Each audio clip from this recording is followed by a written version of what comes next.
You've reached the Wendy Williams Experience listener line. Leave your message at the tone. And how you doing? Listen, you guys are killing us here. We're here in Jacoby Medical Center. You guys need your own comedy show, I swear. Now, Wendy, what's happening with Whitney Houston and Bobby Brown? I'd like to know that answer. I can't stand Wendy. She gets on my nerves. I still listen to her. I don't know why, but I can't stand her. The Wendy Williams Experience.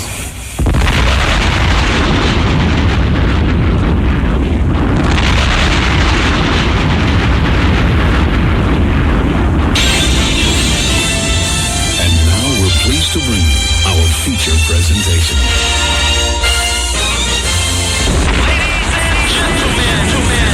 What you're here are about to witness the greatest queen of all time. Okay, party people in the house. Turn it up, yo. Turn it up. This is it. Allow me to reintroduce this representing From west to east. Just better get it right. Y'all know the name. Wendy Williams. Been in this game for a while. I hate to brag, but Ain't nobody it is phenomenal. like the queen. Right here. who the world is this with so much drama. From yo block to yo block. Heard of the number one female. Been doing this for years. Every barbershop, beauty salon. Who the world is this with so much drama. Again and again. Wendy Williams. Bringing your name up. A lot of you haters Scared to death. She at it again. Wendy Williams. She in it to win. Wendy Williams. She back and she staying. Wendy Williams. The ain't playing. I like to present you the winner of the Game of the Year award. Once again. Introducing the queen. Yeah! Hey, everybody. Welcome to the Wendy Williams Experience. Oh, my gosh. Okay, so I do have to tell you, first of all, I got a great show planned for you. One of the highlights of the show is a very, very low point in one of our favorite people's lives, and I wanted to talk to you about that. Also today, I'll let you know in a moment. Also today, we're going to talk about Tupac and the Beatles, Cuba Gooding Jr., Lindsay Lohan, Halle Berry. We'll gossip about Big Daddy Kane. I'll let you know what Nicolette Sheridan is up to, and Whitney. Why? Whitney, it's time! No! Plus, during Advice Hour, how to turn down, ladies, that unwanted man's advances. Oh, I got the mots. And even though I'm not in my usual location, the phone lines are the same numbers. I've been assured, 866-GET-WENDY. The fax machines, I've been assured, are still working at 866-WENDY-FAX. And I've also been assured that the emails are working. Wendy at thewendywilliamsexperience.com. Hey, if everything falls apart, like I always say, it is what it is. Welcome to the Wendy Williams Experience. Hey. Yay.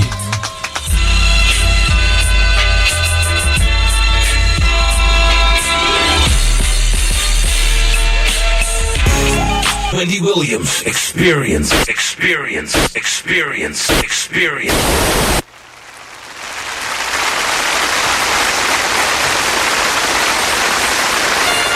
Ladies and gentlemen, it is with great honor and distinction that I introduce to you the queen of all media, Wendy Williams.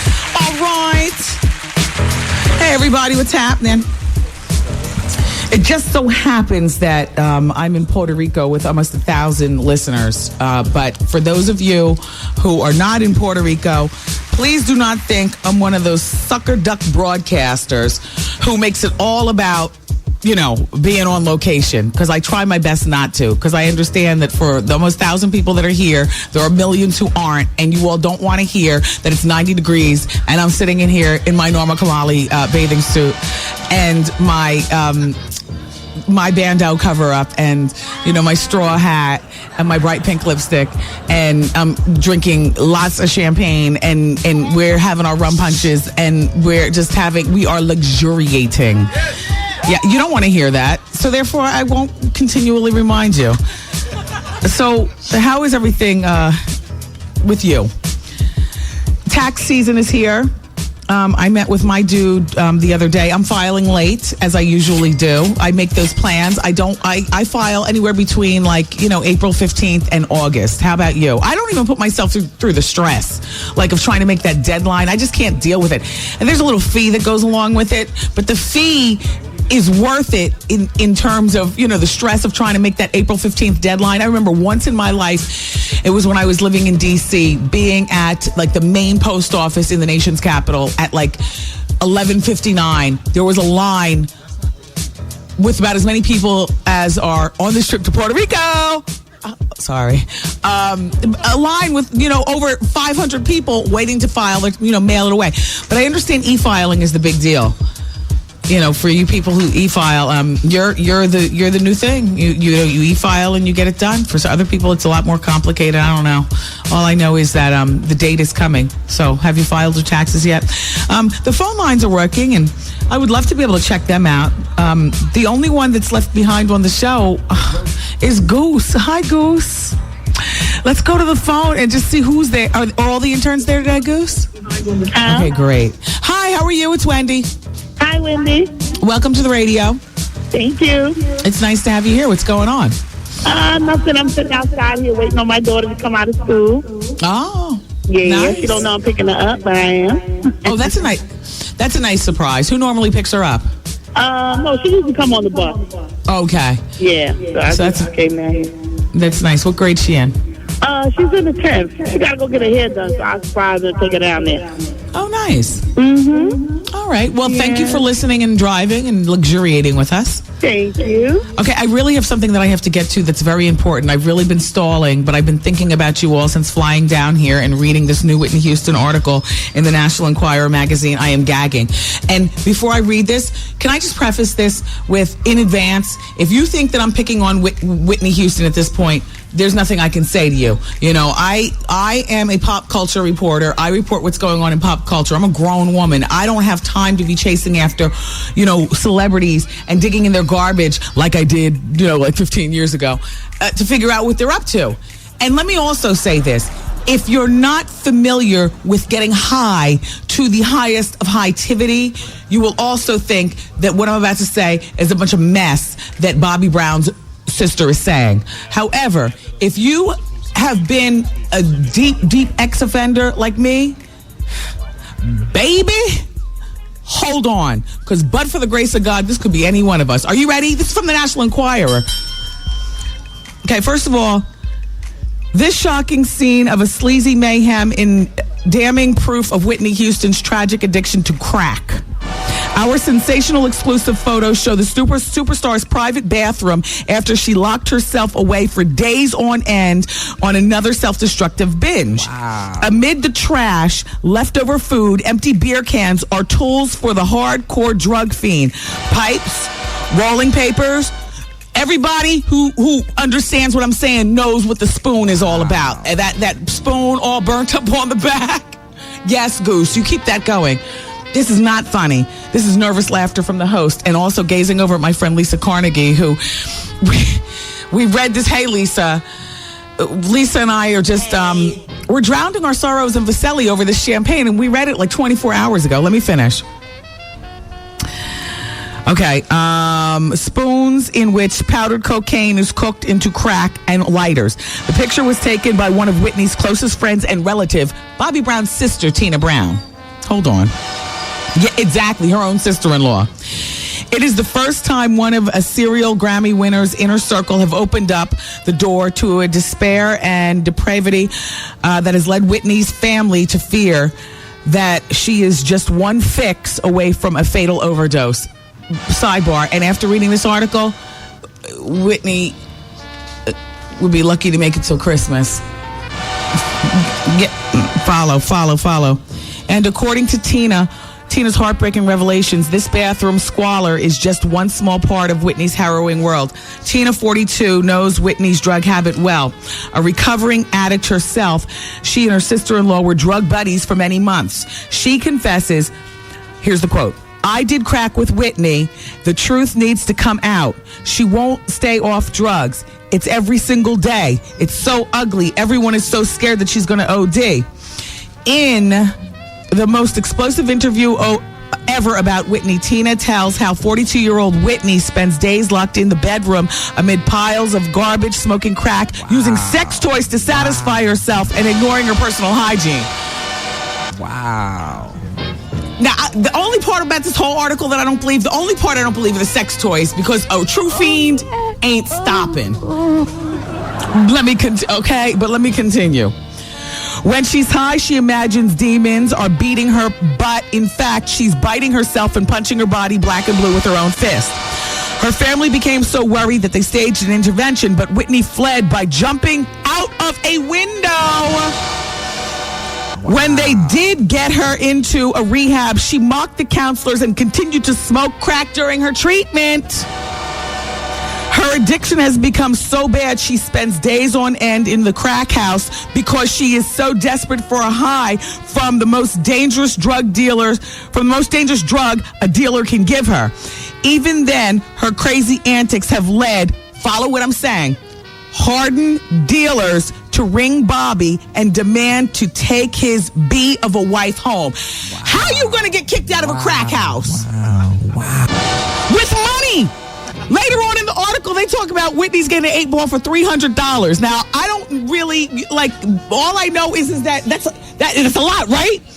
Don't you get an 8-ball for like $120 or something like that? I don't know. All right, let me just finish reading. Tina, Bobby Brown's sister, has known Whitney since before she married her brother in 1992. But they struck up their drug partnership in February of 2004 after they accompanied Bobby to court in Atlanta as he went on to stay in jail for 60 days for violating probation on the drunken driving conviction. That was the Chris Rock visit, everybody. Okay. As he sat in prison, the two women went on a drug binge that continued through the morning, noon, and night for a staggering 24 hours a day. Dealers came and went from Whitney's Atlanta home, delivering marijuana, powdered cocaine, and crack. And it was during that time that Tina started to realize that what the drugs have really done to her beloved sister-in-law. Can I just say something about... Okay, I'm not going to make any more sidebar comments until after I read the article. Let me just... Because I can go so many different ways. Okay. The once beautiful and talented singer and actress is now a disheveled wreck. Her voice is shot and her $1 million are gone. Wow. But below the surface, she has even more of a sinister problem. She sees demons when she's high. She'll point to the floor and then say, "See that demon? I'm telling you, somebody's messing with Bobby." She always thinks that it has something to do with Bobby. Tina soon realized that the hallucinations, the champagne, you got what I'm saying, were the reason for the bite marks that regularly appeared on Whitney's arms and the deep purple marks covering her legs. "The devil is hitting me," Whitney told Tina. "I walked by and he just, bam! I rebuked the devil. He's always hitting me," Tina explains.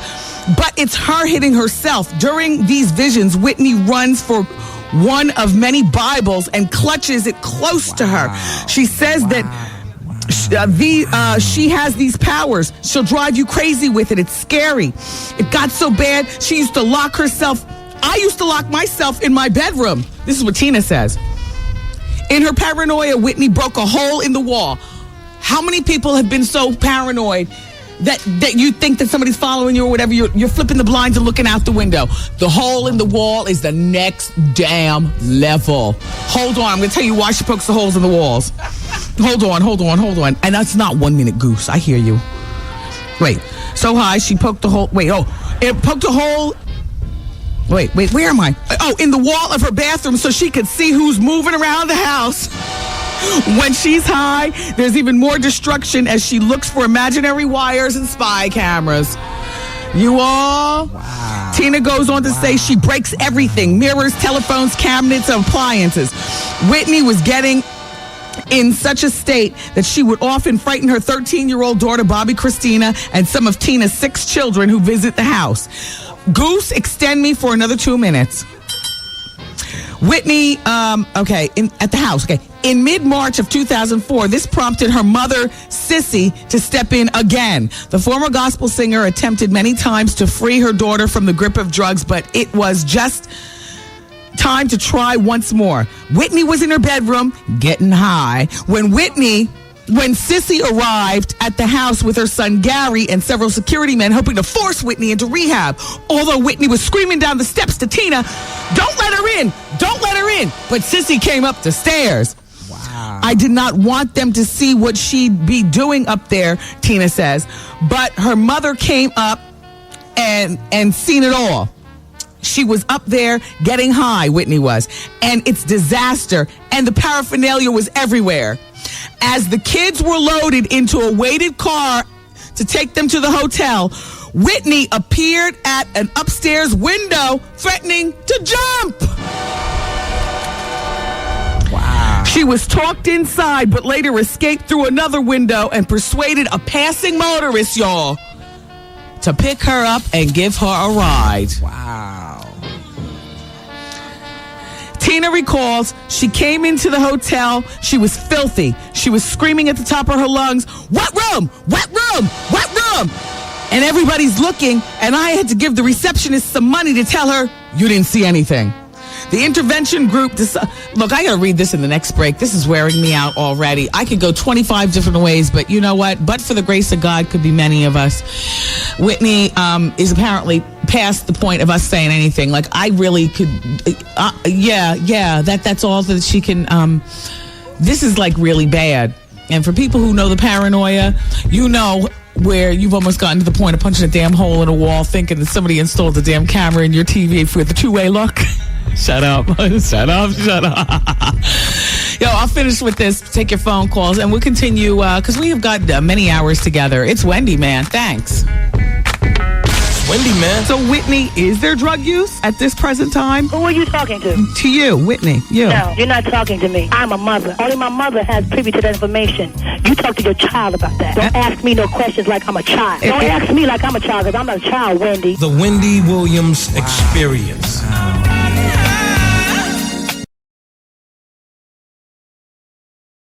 Yo, what up? This is Big Snoop Dogg, and you're listening to the Queen of Radio, Wendy Williams. You got to do it. All right. Hey, Snoop. Your boy Warren G was in the studio the other day. Warren's new CD is in stores right now. He was fun in a very dry kind of way, but, you know, it is what it is, and I dig Warren G. Don't forget to pick up his CD in stores. Also, Ghostface CD is in stores. Ghostface will be landing here in Puerto Rico for our party on Saturday night. Neo's coming. It's going to be a whole lot of fun. Anyway, good afternoon, everybody. Thank you so much for being here just after 2:30 on the Wendy Williams Experience. And yes, we are in Puerto Rico having the time of our lives. But you know, the greatest show on earth is the Ringling Brothers and Barnum and Bailey Circus, and it's going to be at Madison Square Garden on March 23rd past. Okay, well, now, then, through April 17th. Now through April 17th.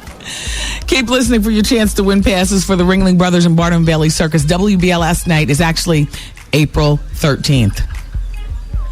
Is that a Friday? Uh-huh. Anyway, April 13th. Keep listening and win those passes. That's from your radio station, WBLS. Hal Jackson is down here, too.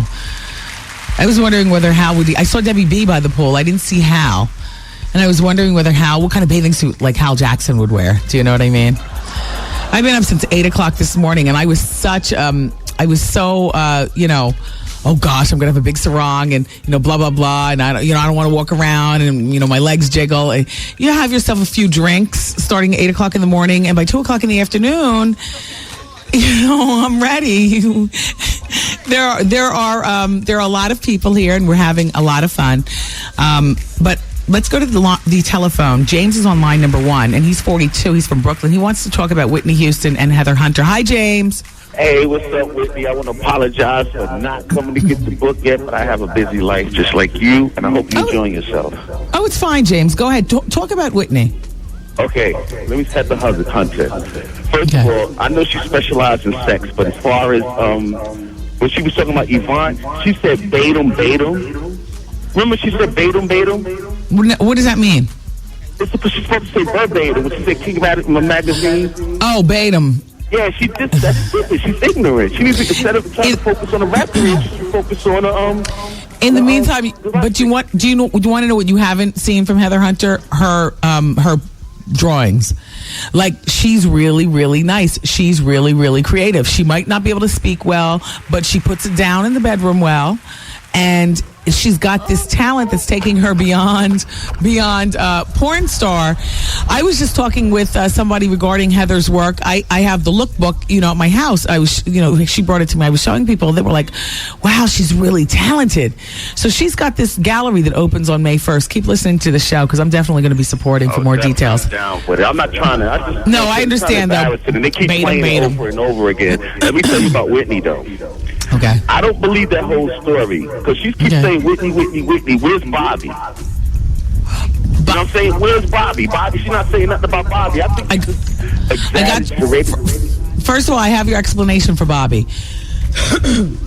Bobby has been so hard on the comeback trail. You don't understand. Like, Bobby is turning it out across the country. I mean, my Dons and Divas was just one example of what the hell Bobby's been up to. I've hosted 3 different parties, 2 other parties outside of Dons and Divas with Bobby Brown. Bobby is a showman. Bobby loves the stage more than drugs any day. Now, Bobby I do. I don't believe that. Lisa, do you believe that Bobby? My friend Lisa's here and she's nodding. Yep. Lindsay, do you believe Bobby loves the stage more than drugs any day? I'm telling you, Jane. The demon she be seeing is Bobby. The demon she be seeing is Bobby. We're fighting now. You're the classic example of a person who blames Bobby for Whitney's problems. No. Bobby's on the comeback. I don't know. Bobby might, using this so they could get alimony from Whitney, and he put. Well, I did not give you my theory yet. Okay. I'm like trying to lay down the blueprint and read the article, but I do have a theory because this is Bobby's second family member that has sold the story to the National Enquirer. Exactly. And this is a setup for a bigger picture too. Exactly. There's a whole theory in my head. Exactly. He's trying to get paid on the down low. You want to know what? But you can't. A person can only quit when they're willing to admit it, James. Listen, they got people who's always in business who know how to get high and do work, functional drug addicts. Yeah, like Melanie Griffin. And I wish that, like, my girlfriend and I, Lisa, were talking about this. We were like, because Melanie Griffin's back in rehab for like the 18th time in the past 20 years. She just checked in last week. Coke and pills are her thing. You know what I'm saying? The thing with Whitney is that the crack houses and the holes in the wall and the losing of the teeth and the losing of the dignity and going to get... How are you going to be in a store getting 4 cartons of cigarette at 5 o'clock in the morning? How many packs of cigarettes is that? The 20, is that 80 packs of cigarettes? 20 cigarettes in a pack. What's 80 times 20? I think she was singing I Always Love You. Is that 120 or 1,600? 1,600 cigarettes. James, there's nothing you can say. James, I gotta go. All right, take it easy. Enjoy yourself. And I hope your feet looking good. You know what? Not really. Oh. But, after the drinks, everything looks good. Even my own feet. Yeah. Have a drink for me.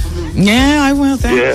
Thanks, James. My son will be in sports production for NYU, by the way. Mm-hmm. Very nice. You didn't hear me. Yes, I did. I was having my sip for you.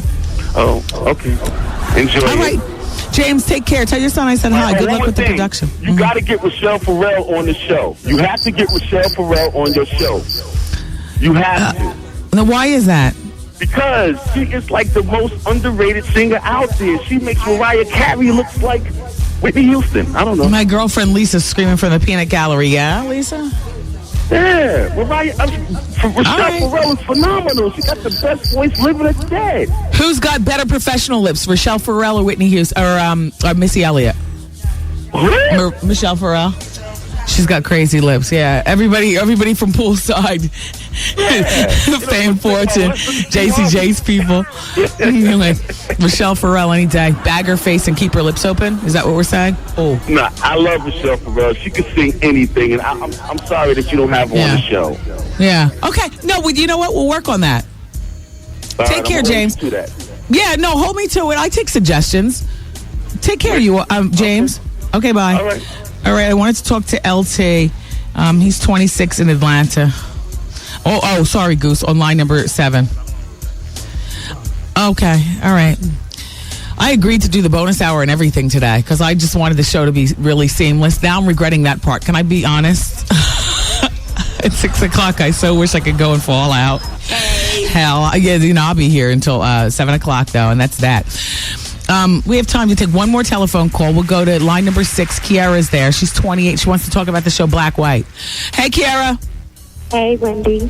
How you doing? I'm doing fine. You love the show? Yeah, this show is so stereotypical of a black family and a white family. Oh. This is so crazy. The little boy is so ignorant, and the parents are educated, but yet still they're not teaching their kids anything. If they expect them to come on the show and just like show these white people what we do and how we act and what we are, that's not nowhere near true.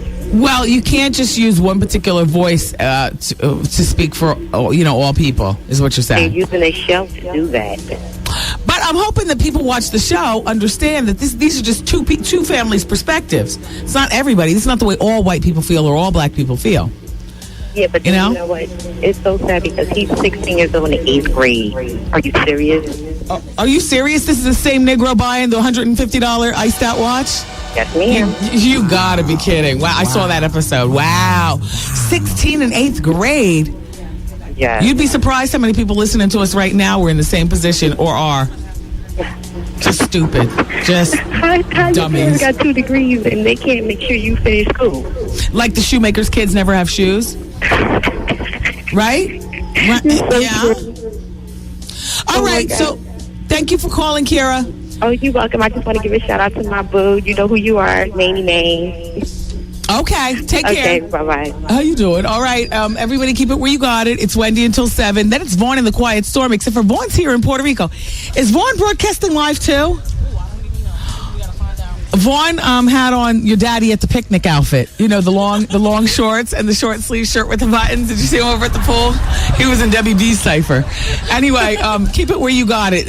Something's happening at 7. It damn sure isn't me. It's Wendy until and only 7. 107.5 WBLS.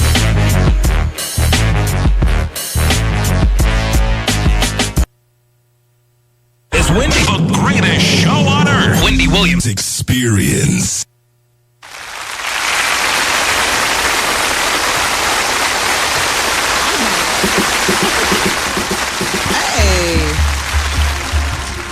Alrighty, everybody. Here we are. It's the Wendy Williams Experience. And don't forget during Advice Hour, ladies, I thought that this was really great. I actually got it off the internet. It was pulled for me. How to turn down an unwanted man. I'm so surprised at how many of you all have like no backbone or no ability to like be nice but turn him down, because it's not all about swinging your neck and reading him with your pinky in the air. Like a real woman knows how to do it, and he doesn't know whether you were slick with him or not. Like, wait a minute, did she just diss me? You know what I mean? Anyway, I got your list. I got it off the internet. I kind of co-signed with a lot of stuff they said, so I figured I just, parried it back to you. But where was I in this article? Even crazy antics are hard to deal with. Okay, I was where they called Bobby to come get your B and out of this crack house. Now listen. Tina has known, all right, where am I? The once beautiful and talented singer and actress is now a disheveled wreck. Her voice is shot. Her millions are gone. Okay, I read you that part. Tina came to realize the hallucination, whatever. Okay. In her paranoia, Whitney broke holes in the wall. Okay, got that part. Whitney was getting in such a state that she would often frighten her 15 or 13-year-old daughter, Bobby Christina. Okay, got to the intervention. The intervention group decided to call it a truce until the morning and booked everyone in a hotel for the night. Even then, Whitney couldn't resist spending the night getting high with Tina in the room on their own.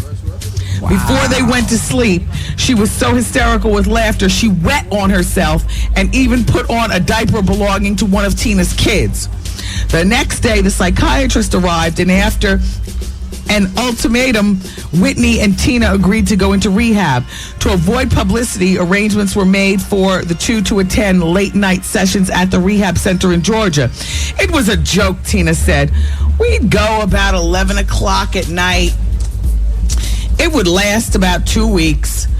Both of them went into sessions high on cocaine. Whitney would smoke crack in her car on the way to the rehab center and then make excuses for not wanting to provide urine for the drug testers. The doctors were just like so hyped to see Whitney Houston. You see, the doctors were groupies.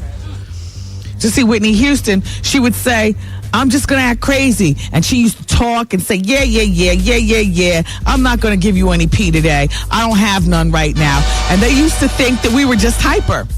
Following the failed rehab treatment, Tina moved into Whitney's house, acting as a glorified maid after Bobby, 36, got out of jail. But the drug use continued. It was always delivered, and the people that she was dealing with, they were gypping her. Whitney would purchase an 8-ball of crack, a piece of rock cocaine roughly weighing an 1/8 of an ounce each. And she was buying an 8-ball for $300. That's crazy. You can get it for $80.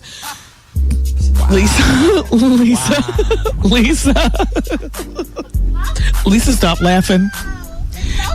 It's not funny. Crack users usually take an 8-ball and break it up into small pieces and smoke it. Check it out, everybody. But Tina says Whitney's drug use is so out of control that she takes a whole 8-ball, cuts open a cigar, puts marijuana in it, and then puts the whole piece of crack, then closes it up and puffs away. Lisa. Wow. Other times, Whitney will smoke the crack out of a pipe or use rolling papers to roll the crack and marijuana. She wakes up security at 4 or 5 times in the morning to go get lighters and rolling paper. Wow. Mark Jordan's listening like, what? She wakes up her security. Okay. But if her drug taking then was bad, at least Tina was able to keep Whitney at home when the singer wanted to get high. After Tina was jailed in June of 2005 for violating probation on a drug charge, there was no such hindrance to Whitney's obsession. The singer started to disappear for days and weeks at a time, sometimes doing drugs with friends, but at times visiting the crack houses in the dangerous area of Atlanta. Stop it. It's all true. Shut up. Shut up. From jail, Tina remembers calling her mom, Carol Brown. This is Bobby's mom. Her mother was weeping. A drug dealer called Bob, your effing wife. She's in here peeping out the window. Doing all kinds of ish in the house. Tina learned that Whitney had been in the drug den for days, giving orders to the dealers and the fiends. Wow. Telling some to leave, others where to sit. Yo, if you... Yo. You leave, you sit, let me go check the windows. And seeing demons and thinking that they were all under surveillance. It was all becoming too much even for the drug dealers. Bobby and security had to go get Whitney. Bobby was crying and saying, I don't understand her. Tina said, with me there, at least I made sure that Whitney didn't leave the house. On August 24th, Tina stopped doing drugs. In January this year, she visited Whitney's home to check on her while Bobby was away performing. See, in January, that's when he was on his roll. He just did Dons and Divas in December. Not 2 minutes. Goose in my ear. Whitney was gone, but the state of the bathroom... who wants to see the bathroom pictures in Puerto Rico? Please just come over here around the microphone. I need to hear your live comments. Look, everybody's getting out of the pool. Look, here they come. 120 degrees and burning up. Anyway, blah, blah, blah. I can't read any more of this, you all. And they say Whitney's really scary without her teeth. Hold on. No, I'm going to show you the pictures. Hold on. Let me just finish this. During her drug binges, Whitney often loses her 8 false teeth set that she wears. It's an expensive habit. She loses them in the house, and when she's out of on her drug bins, they cost $6,000, and the dentists keep FedExing them. Whitney minus her false teeth once showed up at the school where Tina's kids are in class. She forgot her teeth and scared the kids. My kids cried about it. Doing that stuff makes you always blah, blah, blah, so on and so forth. Look at Whitney's sink. You can see the burnt up spoons right here on the front of the National Enquirer. Look at all them Newports and the burnt up spoons. Whitney, and can I just show you the house that she's living in? This little tiny gingerbread house, about $200,000 in Atlanta. But a real fiend is so paranoid over being watched and hearing sounds and voices. A real fiend wants to live in a studio apartment any damn way, so you can see everything from your perch. This house is virtually a studio apartment for what Whitney can afford. Wow. Isn't this the saddest thing you've ever seen? Wow. I'm sorry, troops. I got all the troops riled up. I'm just trying to bring you all in so everybody back home is not calling me names for picking on Whitney again. But you know what? This is not a pickation. That's right here. But look at the color of the Inquirer. Don't lose my Inquirer. I got more stories to read. Hello. Advice Hour's coming up next hour. We've got the people poll question, which I'm real interested in sharing with you guys. I got advice about a man who was adopted. His wife is asking me a question. We got the medical minute coming up. And, of course, ladies, your way to turn down an unwanted man. Keep it where you got it. It's Wendy, man. Me and my wife have been married for 15 years. They threatened to leave. What did you do? Had a problem with drugs. You got the drug voice. Yeah. Hey, man. Just asking, what's your drug of choice? You name it. Coke? Yeah. Weed? Yeah. Crack? Yeah. Heroin? Yeah. E-pills? Yeah. Whippets? Alcohol. Gorilla? Yeah. PCP? Yeah. The Wendy Williams Experience. Wow.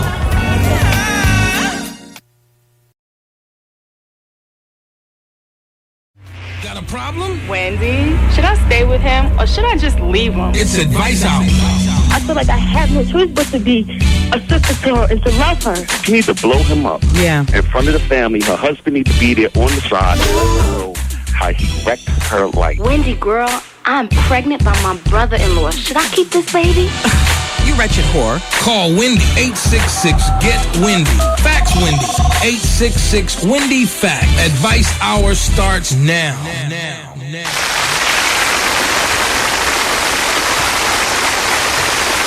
JC Jace, music, please. Yeah, live from the PR. It's me and my man, JC Jace. He's from Brooklyn. He's giving me I don't hear JC Jace music. I hear the same damn Goose music beds. Okay, here we go. Hey, JC, all right. Nonchalant, okay. Okay, so coming up next hour, unfortunately, there's more about Whitney Houston, including the state of her finances, where Bobby Christina is living, and like that. Also, I'm still pondering the status of Kimora Simmons and Russell's marriage. I think it's over. According to everybody, it's over, and things do happen. He's already moved on to this 23-year-old model named Denise Vassie. From what I understand, she's a black girl. And, I guess maybe Kimora has done one diva antic too many. Or, you know what, like Bruce Willis said, and he said this a long time ago to Playboy when he was divorcing Demi. He said, you show me a really good-looking woman who's got it going on, is basically what he was saying. And I'll show you at least one man who's sick of her mess. Because at the end of the day, when you scrub off your makeup and you're just a loudmouth yenta. I don't know. But yeah. Anyway, let's move on. I got the medical minute, and here it is. Okay, where is it? Oh, Goose, you know what, JC? No, you have to turn that off so we can hear the medical minute music. I'm sorry. Yeah, it's probably just best that we do the music from New York. Yeah, I'm sorry, JC. You did a good job, but you know what I'm saying? All right, it's time for Wendy's Medical Minute. Let's talk about AIDS drugs. I got from Yahoo that scientists, as we all know, have been working on a vaccine to stop the spread of AIDS. Scientists feel as though a vaccine is the best way, but they've been flopping miserably with their searchings. And now they might have found something that's already on pharmacy shelves that seems so far to prevent AIDS. The problem is that it's two drugs combined, and it's only been experimented on monkeys. But officials have been so impressed with the monkey experimentation that they're actually expanding the testing to people around the world. It's obvious that condoms and counseling alone are not enough. The statistics show that HIV spreads to 10 people every minute. Wow. 10 people every minute. Wow. And 5 million people a year. So a vaccine remains the best hope. But thus far, nothing has been, honed in on. So the scientists are still working, and that's Wendy's Medical Minute. And I say all that to say, please, until they find the vaccine, it looks like we're going to have to deal with condoms and therapy. So don't forget your condoms, everybody. And remember, 10 people every minute. A minute has passed since Advice Hour started. Wow. Exactly. Wow. As a matter of fact, 2. Okay. So the phone lines are open, 866-GET-WENDY. Feel free to call me up. I'll put you on the radio. I'll help you out with your snafus. I'm not really good with full-blown disasters because I'm not a professional. I'm just a woman with an opinion. Dear Wendy, I have a cousin who's 19 years old, and she's currently talking to a man who's 29 years old. Wendy, she is so sprung over him that she can see that he is playing, that she can't see that he's playing her. He never answers the phone when she calls, and then he'll text her saying that he's busy. Even at 12 a.m., he will text her and say he's busy. He only calls her when he wants to have sex. They went on a date before, and she had sex with him. He took her to a hotel. They got drunk and they had sex. She has never been to his house before. I wonder what the reason is behind that. Then their third date was in another hotel where she got drunk again and they had anal sex, which is disgusting, Wendy. She goes out on school days and doesn't come home until midnight. She is gassed up over him. He has a car. He gave her $50 and a pair of sneakers. Isn't this like a young dumb girl? I'm sorry. Shout out to all the young girls. We have all been there at one point or another. That's where Foxy Brown got F them Reebok broads. You better know who your wifey is. Wow. $50 a pair of sneakers. Remember those days, Lisa? It was so easy to impress us. Dummies. She's 19. Oh. He tells her that she is his that she is his shorty and she can't talk to any other guys in the clubs and's got to hang out with him. I noticed that my cousin is changing because she always used to be happy and fun to be around. Now she's depressed most of the time. She cut off all other guys because he told her to. I think she's in love with him. Let me get down to the bottom because this is like a story I've heard so many times. I don't even need to read the rest of it. They've been messing around for 1 month.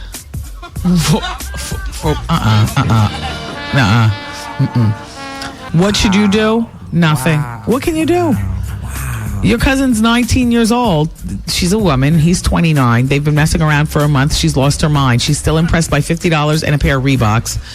He's probably as married as I don't know what. That's why they have hotel sex. And as far as the drunken sex, that loosens her up in the mind before he goes in that third input. Even grown women need that. Hello. What can you do for your cousin? Tell her to make sure that she's using not just his condom, but her birth control also. That's the best thing you can tell her, because that might be the only thing she listens to. She's still going to see him. She's still going to date him. Don't you remember what you were like when you were 19? You didn't want to hear from nothing from an older cousin. But you were scared to get pregnant. So just remind her that she needs to be using birth control as well as him with a condom. And just be there when this all falls apart, when she discovers he's married or whatever. It's tough. Trisha's on line number 6, and she's 23. She's got a jealous boyfriend. Hey, Trisha, it's Wendy. How are you? Hi, Wendy. I'm here seeing my son, so if you hear any crying. I understand. How you doing? Yes, I'm doing well. So what's going on? Well, basically, I have a really jealous boyfriend that's getting out of control. He would say that I'm cheating on him all the time, and when he comes home, and if I'm a very clean female, and if I come home after a long day's work and I want to wash, he's like, oh, who you been having sex with? Yeah. All this stuff, Wendy, I don't know what to do. And he's the father of my son, and I love him, but it's getting out of control. He gets so disrespectful. But then he could turn around and flip it and be so nice. Is he much older than you? He's 26. I'm 23. How old's the baby? He's 1. Did you have these feelings before you got pregnant? Yes. Okay, well, hindsight's 20/20. So what should you do? I mean, there's really nothing you can do other than explain to him that, you're not having sex with anybody and that you're not having an affair, but perhaps you can turn the tables on him. Maybe he's so jealous of you because he knows how real in the field it is, because he might be up to something. Might be. And the likelihood of him being up to something because he's accusing you wildly is more likely than not. Yeah. All right. I just wanted to let you know, Wendy, I love you. You gonna marry him? To your show. Are you thinking about marrying him? Yeah. Yep. That's definitely. And you're gonna keep going hard. See, the thing I don't understand is if women know that there's something going on, that they don't like, why would you continue to make plans to stay, or at the very least, why would you continue to make plans to possibly get married to him? Because it's like in the back of my mind, it's like, okay, things would be going so good. It's like, okay, we'll have an argument. Then he'll be like, okay, I'm not like that anymore. I'm not going to be jealous, this and this and that. And then, his little horns will come up again and he'll start acting up again. And then he'll be super nice after that. Are you more happy than sad? I mean, when he gets like that, I just want to kick him to the curb. Well, I mean, everybody wants to kick somebody to the curb when they get in a fighting way. But everybody fights. So come on, let's be realistic. But are you more happy than sad in this relationship? Not really. Just borderline. I'm borderline right now. All right. Well, I wish you well. All right. I mean, there's nothing you can do about somebody accusing you of cheating. If you're not cheating, then you're not cheating. But I would turn the tables on him and find out what the hell he's doing. And I would definitely pause on those thoughts of getting married. Okay. Yeah. All right. Take care. All right. Thank you, Wendy. Bye, Trisha. Bye.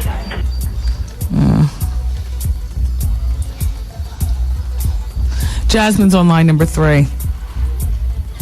866 get Wendy. Hi. Hi, Jasmine. How are you? It's Wendy. What's going on? Yeah, what's going on, Jasmine? Okay, so basically, there's this dude, right? And I've been dating him for like 3 weeks now. Okay. And so, since we've been dating, everything's been cool, blah, blah, blah. He comes over. I don't be stressing him because I don't have time for that. And so he comes up here and he tells me that on Tuesday he has to go to work, but he has to go to court first. And so I seen him yesterday. He came over here, he dropped off his clothes and went to go play basketball or whatever, and then came back to come get his stuff. Okay. When he came back, I confronted him because I found 2 movie tickets inside his wallet. Now, he he told me he don't care. I can go inside his wallet.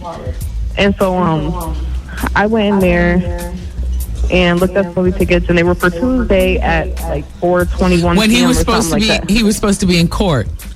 He was supposed to be at court like around 4:21 or supposedly. So how can he be at court and at the movies at the same time? So who was he at the movies with? Did you ask him? Did I ask him what? Was he at the movie? Did you ask him who he was there with? Oh, yeah, and he was like, well, it was not like it wasn't with no dudes, and it was supposed to be like 5 of us, but I guess the other people didn't show, so they just went inside, and he was like, blah, blah, blah, the movie was corny, and this and that, but it slipped his mind. That's what he said. He's a liar. Yeah. He's a liar, and you only been seeing him for 3 weeks, so now, are you going to stay, you're going to go? When well, you start I already gave him his stuff, but he's like, oh, he was like, Jasmine, Jasmine, whatever. Yeah. You're 21. Lots of guys will come and go. 3 weeks in, he's lying to you like that. Bail. Leave him alone. All right, bye, Jasmine. Thank you. Okay. Bye. So, Crystal is on line number 7, and Crystal wants to talk about relationship issues too. Bizarre Magazine, by the way, ladies, has a really interesting article this month on what's age appropriate now. And I ripped it out for us because I just found it really amazing what some of these broads are talking about. Like, I'm insulted when, women of a certain age look down on sneakers. I'm not talking about Nike Air Force Ones with all the colors on the panels and all that crap. I'm just talking about how many women here still wear sneakers sometimes? I do. What the hell? Hey, we all look like we're of a certain age. How many women here still wear jeans? It is a sad day when you get 32-year-old women saying, I haven't worn jeans in years. Like they're on some mess. I want to recite some of this to you in the next break. What's age appropriate now? I'm shocked. I mean, I know that I have sometimes a very, Hello Kitty 16-year-old outlook on clothing because I'm having fun with it and stuff. But this is the whole other end of it. Like, you haven't worn jeans in years and you're only 30. What? Wow. Anyway, okay, is Crystal there on line 7? Okay, I don't have time for Crystal? Okay. Well, I'll start reading some of these then. Hell, let me find somebody age appropriate. Okay. Here's a 36-year-old woman. She says, I stopped carrying an It bag when I was 28 because I became addicted to Hermes. 10 years before that, I gave up sneakers because I was not athletic. This is a 36-year-old woman. I restrained myself from wearing pearls, cuffs, and dangly earrings when I was 24 because the 80s and the 90s were so over. She must be terrible in bed. No fun at all. Wendy, man. He's got caught twice with 2 different women who are saying that he's trying to get with them. I need to kick this dog to the curb, don't I? The Wendy Williams Experience. What's inside? The JCPenney Huge Sale this Friday and Saturday. Stores open early Saturday only, 8 a.m. with huge doorbusters 8 a.m. to 1.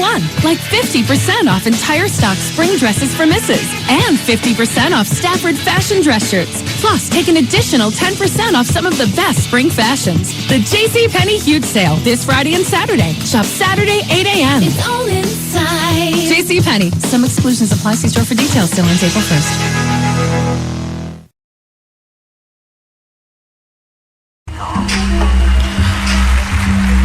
Everybody, it's the Wendy Williams Experience, 25 minutes after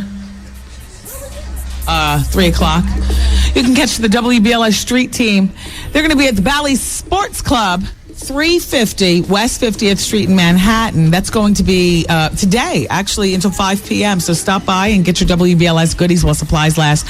The Jam Van marks the spot at 5 p.m. today at Bally's. We love Bally's. They're big sponsors of this trip to Puerto Rico that we're on right now. We're staying at the lovely El Conquistador Hotel and Resort, and it's a 5-star place. I see Palomino Island right across. That's where the big party's going to be on Saturday night with Ghostface, Neo, and Keisha Cole. Tonight, after the broadcast, everybody go mind their own business. Fan out. Then we all get back together and we karaoke. It's going to be big fun here on the Big Island. So I see Spike Lee's Inside Man, which I did not realize originally that he was directing. That was his movie. All you hear is Denzel. That's a Spike Lee joint. It earned $29 million at the box office, the number 1 position. Last weekend. Yes. Clive Owens is in it and Jodie Foster and whatnot. So good for you, Spike Lee, even though you won't come on this show. And then Law and Order SVU, the episode with Ludacris, comes on tomorrow or tonight, actually. Did that already come on? I don't know. I don't watch any of those SVUs. It already came on? Oh, no, you know what? It's CSI that has so many different ones. But SVU already came on, so how did he do? I would love to know. The character that he played was rich and complex, they say, in character. Desperate Housewives, they say, everybody's going to be available as a video game from Buena Vista Pictures. I think I told you about this the other day, or maybe I was talking to myself in my head. Because what I was thinking is, why would they make a Desperate Housewife video game? Most women who are of Desperate Housewives age or interest could give a crap about a video game. Like busy. Like why? Who's playing this? Well, it was just announced last week. And apparently the gamers would take on the role of a new housewife on Wisteria Lane.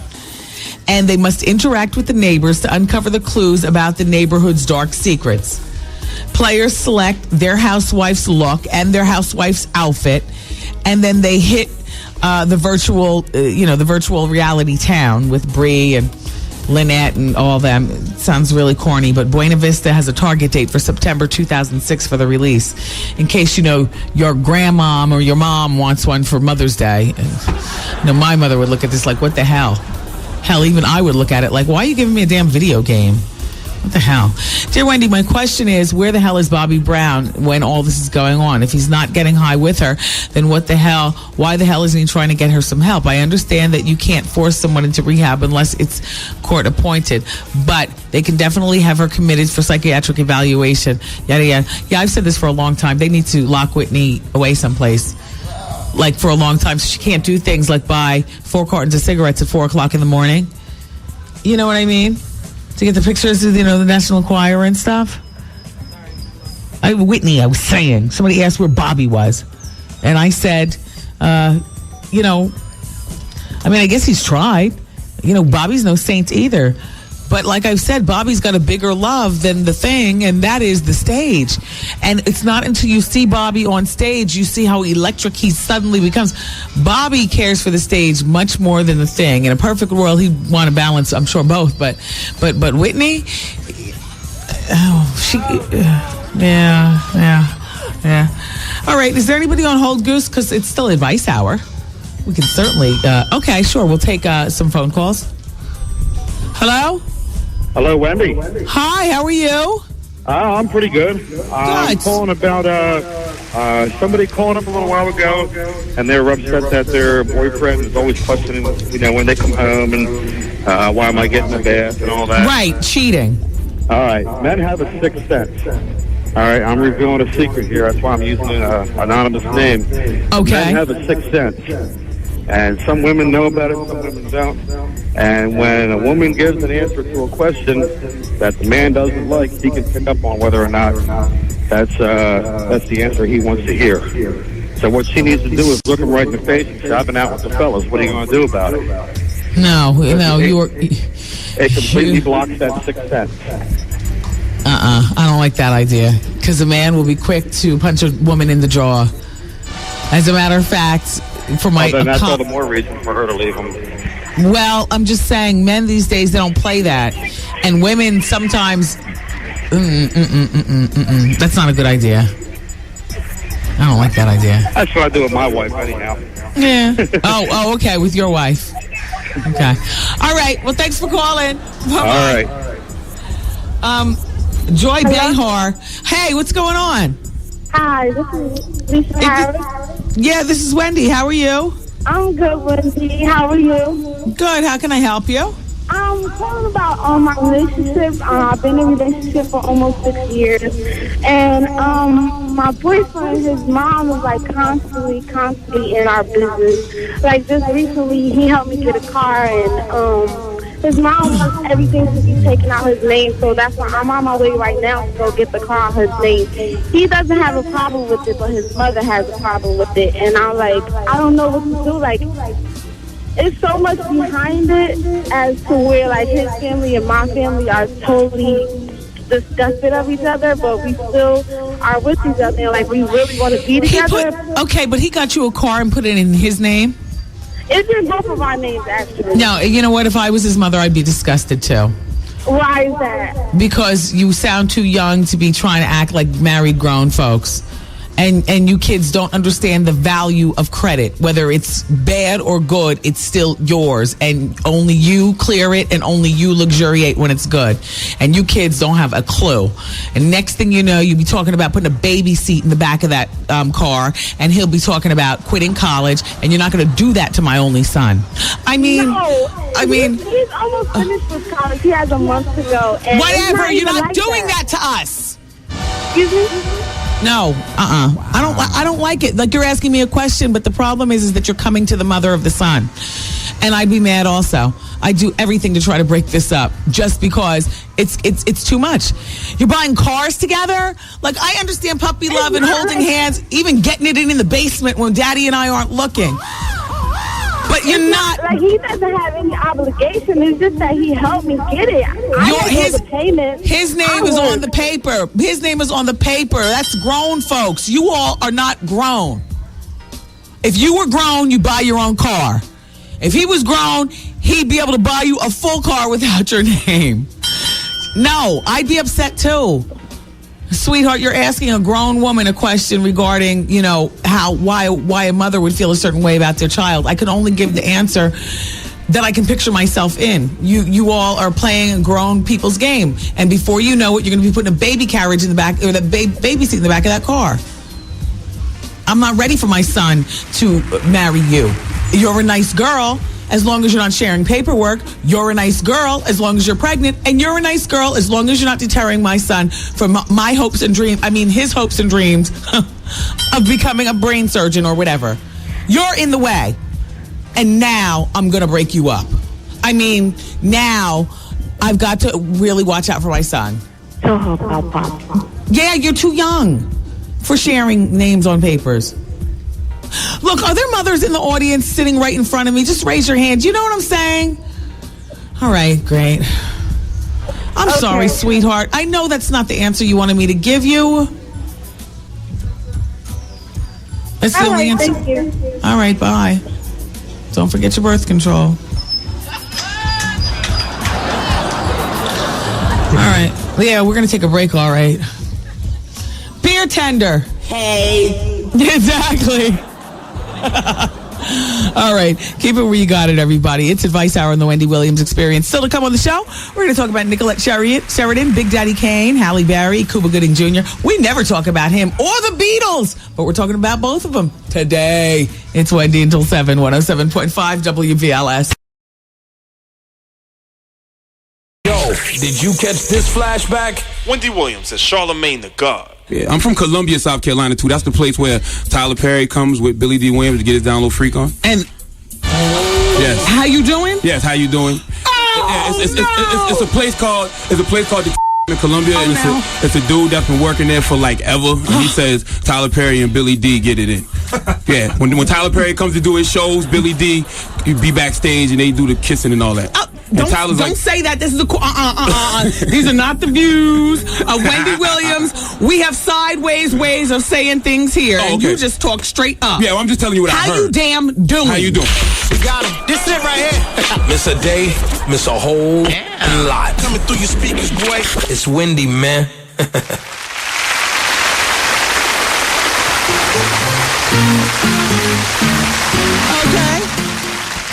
And here we are.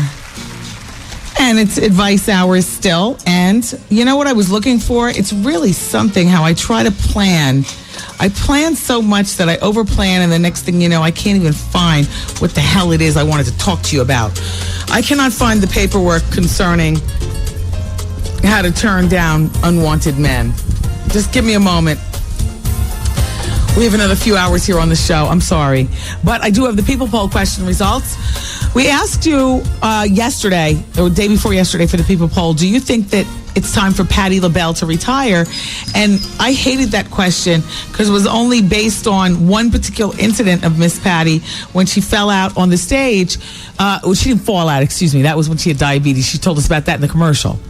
She was diagnosed with diabetes after that. But, you know, she recently performed and she broke down in a crying jag. She had to, like, stop the concert, apologize to the audience, pull a stool on stage and say, you know what, you all, I'm sorry. I am used to giving you my best, and this is not my best, and I don't know what's going on. Here it is. She was performing, and she said, I've never been this embarrassed. She said she was performing over the weekend at the Riviera Beach Jazz and Blues Festival. She said, this sucks. It's the worst show I've ever done. The temperatures dipped below 50 degrees, and she's 62 years old, and she was explaining that she has diabetes and a heart murmur, and that the cold weather simply didn't agree with her condition. So she started crying, and a steady stream of people started leaving the show during her 45-minute set. She says, I've never given you any less than my best, and I'm going to give you everything that you deserve. She struggled through Lady Marmalade and some other songs, On My Own and whatnot, and that's it. So based on that, my producer, Taryn, who, you know, she's a bit younger, so, you know, she's thinking it's time to retire at 64. Like, that's so old. Yes, you do, Taryn. It's okay. I used to think that was old, too. Now, all of a sudden, I look at that and I say, that's not so old, 64. Hell no, she shouldn't retire. Work. But 22% of you all said, yes, it's time for Patti to retire. And 78% of you all said, no, I'm glad to see. Today's People Poll question, and you can go to my website, thewendywilliamsexperience.com, is, have you filed your taxes? And that's a yes or no. Have you filed your taxes? Here's some comments from the new Harper Bazaar magazine on what's age appropriate now, of which, a true individual, I guess, you march to the beat of your own fashion drum, but it's always nice to hear what people in your age category think about particular things. Like, here's a 31-year-old writer who says, at 20, I gave up wearing jeans because everyone was wearing them. The trend exploded, and I felt like it was a uniform. I only wear skirts and dresses now. I haven't worn pants at all in 8 years except on the ski slopes, and she's 31. Here's a 30-year-old woman who says, I don't think anyone should wear sneakers. I was once told that the only people who run are children and thieves. That's a good...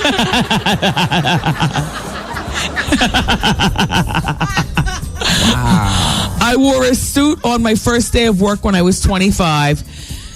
Here's a 30-year-old woman says, I began wearing suits in my 20s when I discovered the casual elegance of a Chanel suit. Well, clearly this is one of them debutantes who could afford the casual elegance of a Chanel suit in her early 20s. And she goes on to say, the same woman, she's in her early 30s now. She says, shimmery lip gloss is perfect when you're a teen, but it should be left there. Half the women around the pool right now have on shimmery lip gloss. I don't get it. Who are these debutantes trying to impose their... Want to hear some more? These are pretty funny. I began wearing jeans when I was 18 because they represented freedom and anti-establishment. And I've never worn suits because they're too serious. I stopped wearing my hair very long when I was 40-ish because it looked too young. And I began looking too young from the back and too old from the front. You ever see one of those? One of those things, like one of those women, like they look really young from the back, then they turn around and, old. Yeah. Yes, thank you, Goose. Thank you. Anyway, let's get back to Advice Hour and people on the telephone at 866-GET-WENDY. Goose, we're just going to take this off the seat of our pants, so to speak. Just press something. Hey, Gwen, you stressed yet? All right. Hi, it's Wendy, and it's Advice Hour. How are you? Hello? Hi. How you doing? Good. How are you? I'm fine. Yourself? Good. What's happening? Basically, I was just calling you to actually talk about my show tomorrow. Okay, I don't want to talk about that, Goose. I don't want to talk about that. This is not the fallout ground for people to promote stuff, especially not during Advice Hour. Yes. Hello? Hi, it's Wendy. Hello? Hi. Hi, I just wanted to get advice about something real quick. Okay. I was dating this guy for a couple of years, and when he went away to school, he found a new girlfriend, and he now is with her, and they have a kid together. He still calls. He's still, trying to get with me, basically, whatever, trying to get back with me. Recently, she called my phone and asked me what was going on between me and him. Should I tell her? Yes.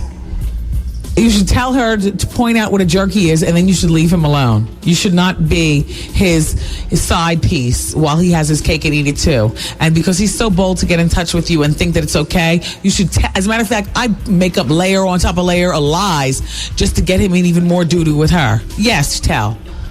Okay, because she knew that we were together when she got with him and everything. Whatever. Else, and I just was wondering if I should just... he cheated on you to get with her.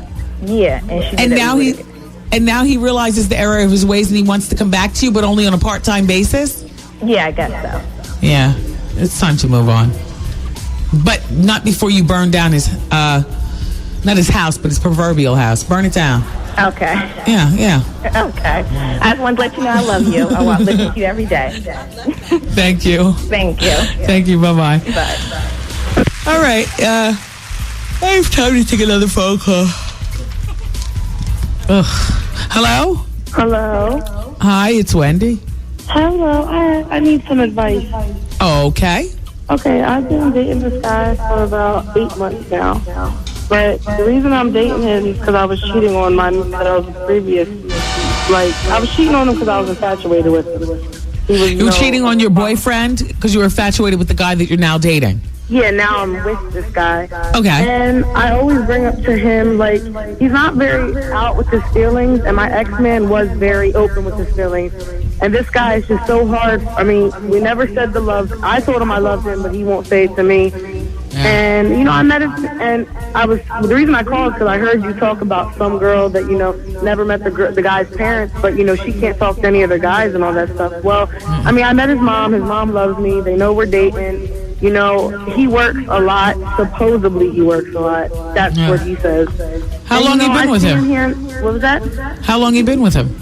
About, counting the time I was cheating on my boyfriend with him, you could say about 8 months. Okay, how long have you been with him? Just you two? Just us two, about 4 months. Okay, it's too early for him to think. I mean, don't stress the love thing, and please don't trip, and please don't trip because he might never think more of you than just, you know, a cheap tramp. Only because he cheated on his girlfriend. Like, he had a girl when I met him. Guys have he had a girl, but guys. Yeah, and then I found out about the girl, and he's done with her now. He's with me now. But it's just like, I'm tripping about the love. Because, you know, I'm a very affectionate person. And yeah, love takes time, like Mariah says. You know, love takes time. So, you know, just because you're playing myself, I feel like I'm playing myself, and I don't know if I am. You very well could be, but that's why they call it falling in love. Nobody wants to fall. Falling is dangerous, but so is love. Yeah, you know. Love takes time. I mean, I can't give you an answer. I just wanted to see if I was playing myself. What's the answer, Lisa? Oh, wait, hold on. Lisa said I can give you an answer. What answer? Yeah, she doesn't need to be with him. She got with him because everybody's cheating. That's wrong. Because now his perception of her is harlot. And now you're looking for love. My friend Lisa says you don't need to be with him at all. Well, it wasn't. I mean, we're both infatuated with each other. Girls, they can never just take it and go. I know, but it's just... God. I don't feel like that. I just feel like I was infatuated and he was infatuated, and we're together now. But you hold on your ex-boyfriend to be with him. I don't hold on to him. He knows I don't want to be with him, but I still have him there. All right, bye. Bye. I didn't say anything to her that people didn't try to tell us when we were there. We were as hard-headed as that. Now we're all impatient only because we're by the pool and the drinks are flowing. You know how drinks bring out impatience? Get to the point! Wendy, man. So I called you like 3 weeks ago about me and my boy had a threesome and how he touched my butt. He came to me saying that he really want to have sex with me. Well, you should have known that when he touched your butt. The Wendy Williams Experience. Check it out, this Puff Daddy. Yo, check this out, y'all. You know how I get down, Jermaine Dupri style. This is Kevin Lyles, Executive Vice President of the Warner Music Group, and you're listening to my homegirl, Wendy Williams.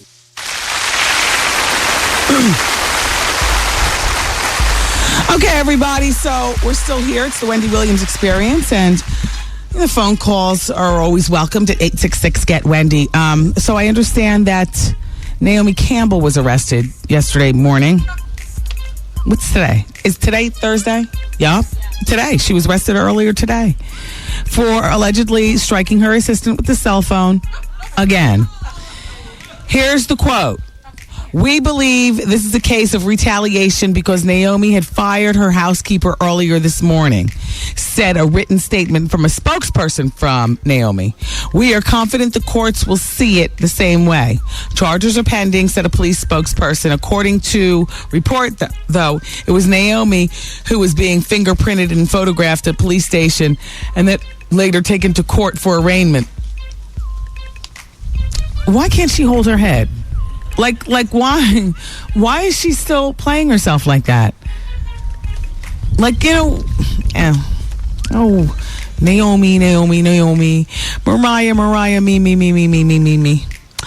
You know, she's had a lifelong dream to do her own musical on Broadway, and it might be coming to fruition.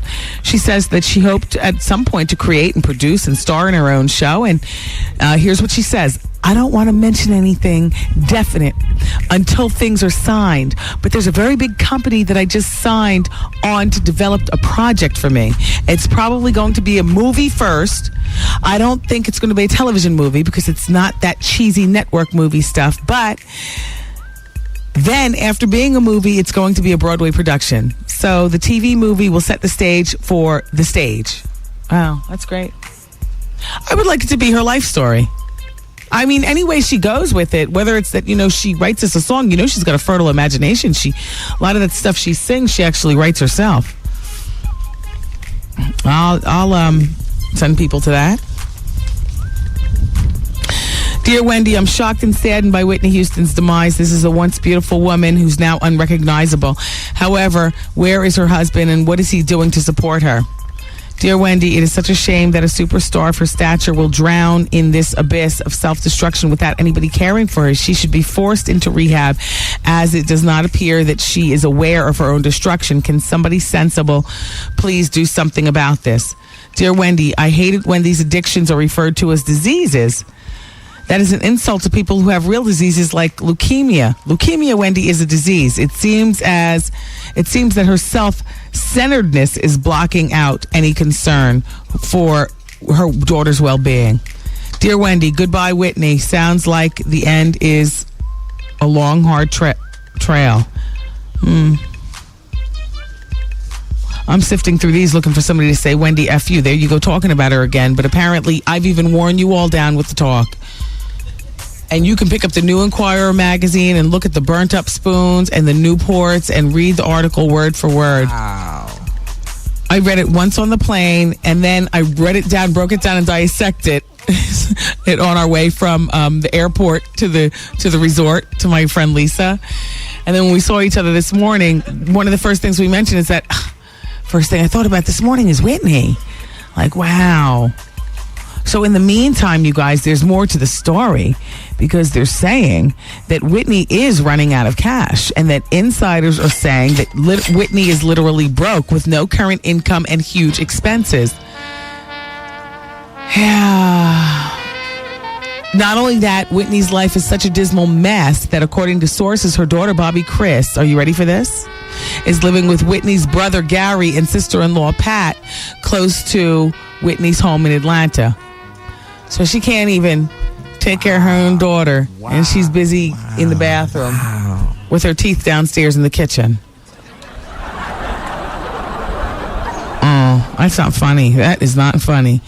And it just keeps getting worse. They say a local Atlanta lawyer told me yesterday that he recently had housemate Whitney Houston. Oh, check it out. Who remembers Sherelle showing up on Being Bobby Brown? Who was wondering whether Sherelle was up to no good too? I'm not saying Sherelle's up to no good, but check it out. Whitney and 80s pop star Sherelle were evicted from the luxury townhouse that he'd rented to them last fall. Whitney's name is not on the lease, but the landlord says she was living there and has witnesses to back him up. Now the landlord says he's about to sue both women for $17,000 in back rent and $8,000 in damages in the mess they left behind. You ready? You ready for this list?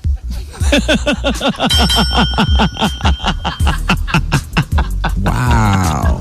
Wow. Wow. Wow. Hey.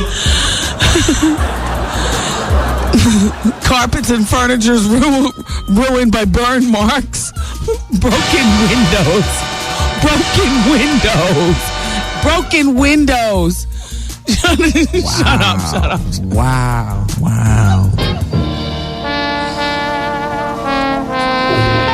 Broken windows, man. The papers were filed shortly. Will be filed shortly. When the landlord went to speak to Whitney about the noise and the filth emanating. Wow. It's not funny, Lisa, so stop laughing. Emanating from the townhouse. Hold on, I lost my place. He told me the singer appeared disheveled and her voice was gravelly.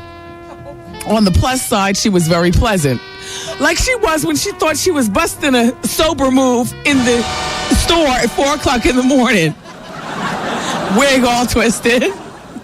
Ow. She was just lucky to find her teeth, I guess, to go to the store according to... Shut up, Lisa's dumbass. This is terrible. All right, hold on. but moved in with Sherelle at least temporarily last fall. Houston and Sherelle, according to sources, abandoned the befouled townhouse. What's that mean? It stinks?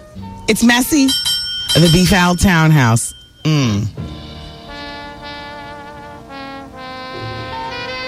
Hold on, I'm losing my... last fall and moved to Atlanta to the neighborhood of Buckhead. She has since returned to Alpharetta with her husband, Bobby. Blah, blah, blah, blah, blah. I just can't take it. And by the way, remember I told you, Lisa, that her sister-in-law got at least $100,000 for an A-list story to sell it to the Inquirer and stuff? I was wrong. They say she got... she started taking bids as high as $200,000 to sell that story. Wow. That story's a gem. What? She had the camera phone pictures all lined up in the sink. She should have taken more pictures, yeah. She should take a picture of the holes in the wall and stuff. This is just all too much. I got to put this down. This story gives me a damn headache. Oh, I can't take it. I can't believe Naomi Campbell is back to pounding people again, though. You know, Star Jones was mad at Joy Behar because all the other girls from The View called her while she was in the hospital, recuperating from her breast lift, ... Everybody but Joy Behar called her, so she was upset about that. And so the feud continues.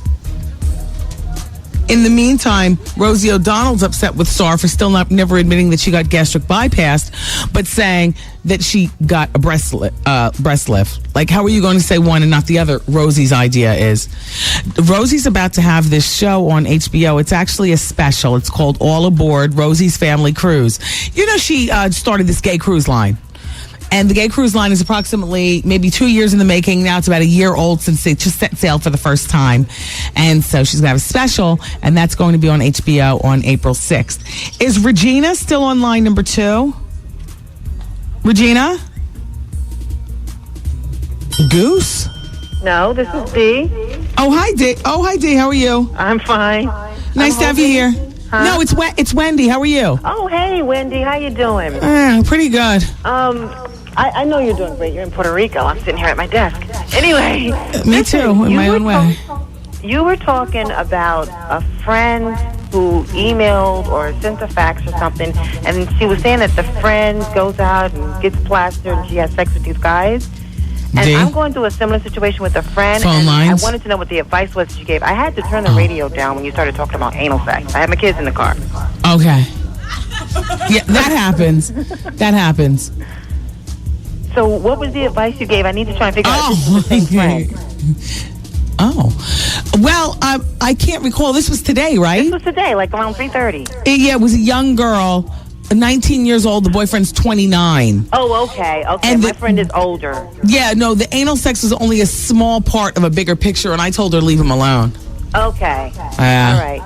Thanks, Wendy. Take care. Bye-bye. Bye-bye. Fresh as the is. Let's go to line number 6. Tom is there, and he's got an opinion on a previous caller.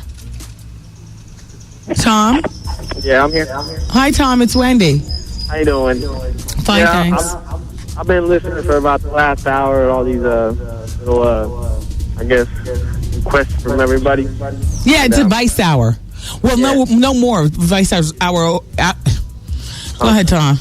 But I was just calling in. The best thing I can tell all these girls, if they worried about their man cheating or worried about their man doing something, they need to stick with their gut feelings, and they need to be happy. That's the only thing you can tell them. They know that they know deep down what's gonna make them happy. So yeah, I mean, I get in the streets with me and my girlfriend, and you know I'm with somebody right now, and we always have arguments. I tell her if I can't make you happy, then we need to move on. So yeah.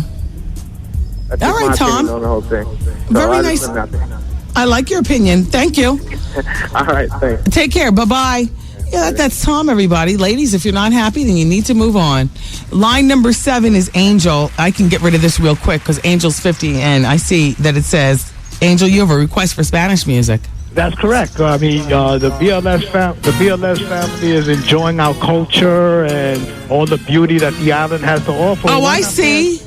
Why not play a little Spanish music every once in a while? Well, because that's not part of the WBLS format. Well, I mean, I can't unless Fat Joe has something that's out or something like that. I don't understand. You mean ethnic Spanish music, like No, the Latin music. I mean, you're in Puerto Rico, play a Latin side every once in a while. To enjoy, enjoy the scenery. Here's the thing: the music is not coming from Puerto Rico, though. It's coming from New York. Really? Goose is in the same dusty studio. Oh, okay. Yeah, with the same song. So we hit you with the Neo, and we hit you with the. What we play. I hear you. Yeah. Well, can you probably do a shot? Do a quickie to Goose back there, and just tell him to throw a quick Latin side or something like that. I need to celebrate Puerto Rico. Along with rap music back in 1980. I think BLS threw out the Latin music too. I remember that. Do you remember that? I'm 50 years old. Man, listen. Anytime we ever play some hip hop, I always got to bring it in from my car. Oh, no. I remember. Yeah, and they threw it away a long time ago. Yeah. That was a cool format. I mean, you had a lot. I mean, I don't know if you have the same dedicated listeners or not, but. No, we do. We got tons of listeners. Numbers show it. Okay, yeah, but every thank God. Enjoy our culture. Just throw in a quick Latin side in there and say, yeah, this is all for the Puerto Rican people out here in Puerto Rico. And definitely. You'd be surprised. The response that you'll get. Yeah, no, well, the mamas and the papas, the mommies and the poppies. Oh, well, I'm old school. You're absolutely right. I'm a mommy, I'm a poppy, and I'm a grandfather. So yeah, wow. Well, you won't be offended then if we might not get around to any of that music because I'll be honest with you. I don't think we have it in the archives, and I'm not into lying. I hear you, and I appreciate the honesty. I won't get offended or nothing like that. It was only a request. Oh yeah. It was only a request. I won't stop listening to you because you ain't gonna play no Spanish music. Thank you, Pop. You got it, man. All right. Care, did I sound crazy saying that? Because I don't talk like that. Pop, Poppy. That's like the next thing to Poppy is saying, "Yeah, Daddy, do it, Daddy." What? I don't get that either. All right, keep it where you got it, everybody. Thanks. Wendy, man. George Bush doesn't care about black people. And George Bush doesn't care about Wendy Williams. The Wendy Williams Experience. Wow. Join Steve Harvey as he broadcasts live from Puerto Rico, March 30th to 31st. And listen for dates for the upcoming Level Lounge Tour, featuring the Cafe Soul All-Stars. Brought to you by Global Entertainment and Level Vodka, the spirit of absolute. 107.5 WBLS. Today's R&B and classic soul, 107.5 WBLS. I found my list. I knew I would. The list of how to turn down an unwanted man. Yeah, I got you in the next break with that. I just have to make sure that everybody else gathers back together because this is New York City only right now. And it's the Wendy Williams Experience. And as you know, my radio station for months has been giving out 2 trips a day to Puerto Rico. We've been talking about this Puerto Rico trip. I am as happy as you are that this trip is now here. And next week it'll be a fleeting memory only because now we'll be ready to move on to other promotions and other things. But in this place, this El Conquistador, it's a glorious, glorious resort. If you ever, get a chance to vacation in Puerto Rico, please put this on your list of places to check out, possibly staying here. It's just really, really fabulous. Dear Wendy, on a daily basis, I look forward to the bonus hour. What the hell was that on Tuesday? 2 things pissed me off. Number 1, boring ass Warren G. Crickets. And number 2, the simple fact that I had been listening to the best of Wendy on Wednesday. You're my girl and all, but I wanted to beat the crap out of you. No, I'm here for the bonus hour today. And I'm sorry about that thing yesterday. And I'm sorry about Warren G. He does it all the time, but I still like to have him in here. There's some people that don't have much personality, but it's almost funny. The dryness of people's personalities is almost comical to me. So this Saturday is April 1st, and you can join Bob Lee at the Prospect Park for the Universal Circus box office party. It's a big party going on, and you can get some courtesy passes for your community organization for $5. So find out what that's all about this Saturday. Bob Lee is going to be at Prospect Park for the Universal Circus box office party, all right? Okay, good. That's a reminder from your radio station. We're celebrating 35 years of serving our community. Now, Corliss is on line number 2 and wants to tell me something about Whitney. Yeah, I wanted to let her know that, I respect Miss Williams and everything, but certain things is not to be made fun of. That's like a demon. I'm right here, Corliss. We can talk. Miss Williams? Yes. Miss Williams, how are you? I'm doing fine.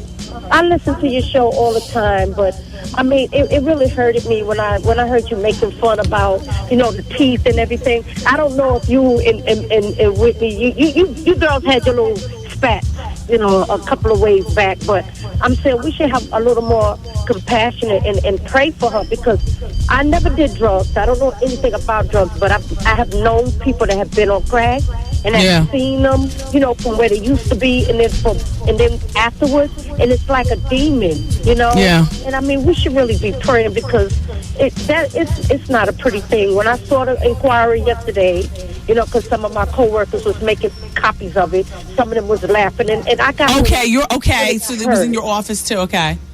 I got hurt. I said, why is it that we're always down in each other? It's bad enough that we have to deal with the white society. You understand what I'm saying?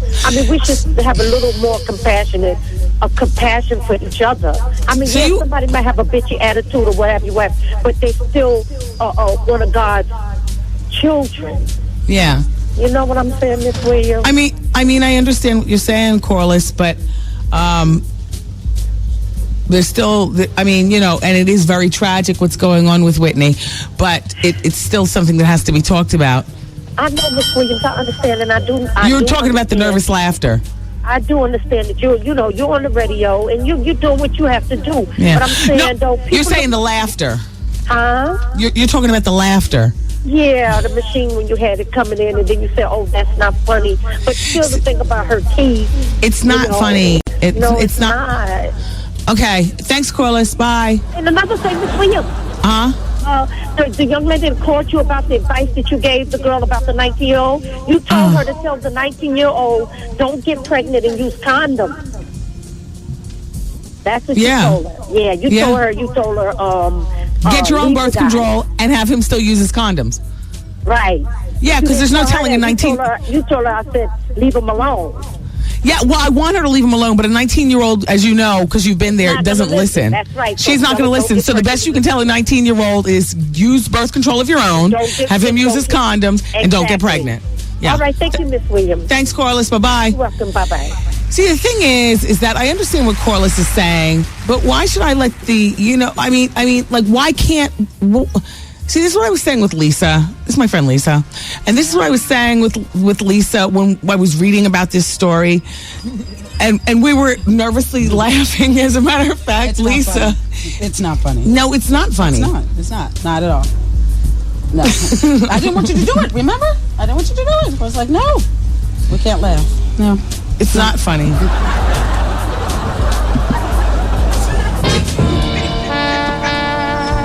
Do you think drugs are a disease? Yes. I understand what people say, because no, it's not cancer. That's a disease. It's a disease. A dis-ease. It's addictive. I can tell you now, Whitney is way beyond the point of knowing what she's doing. She just needs help. Yeah, she needs to do like Melanie Griffith. No, we were shocked that Whitney has spiraled to the point of getting high in crack houses and then making the crack dealers upset and having her husband get called, come get your B, because she's turning out the crack house. Getting thrown out of crack houses. Telling people where to sit and who she wants to be in there, and flipping the blinds, looking for the cops and all that other kind of paranoid stuff. Putting everybody on lookouts. Right. Wow. And we were simply saying that... She needs to be somewhere else. She needs to be somewhere else if that's what she's going to do. A crack house? Yeah. Like a crack house is just too low. And holes in the wall. And that little gingerbread house.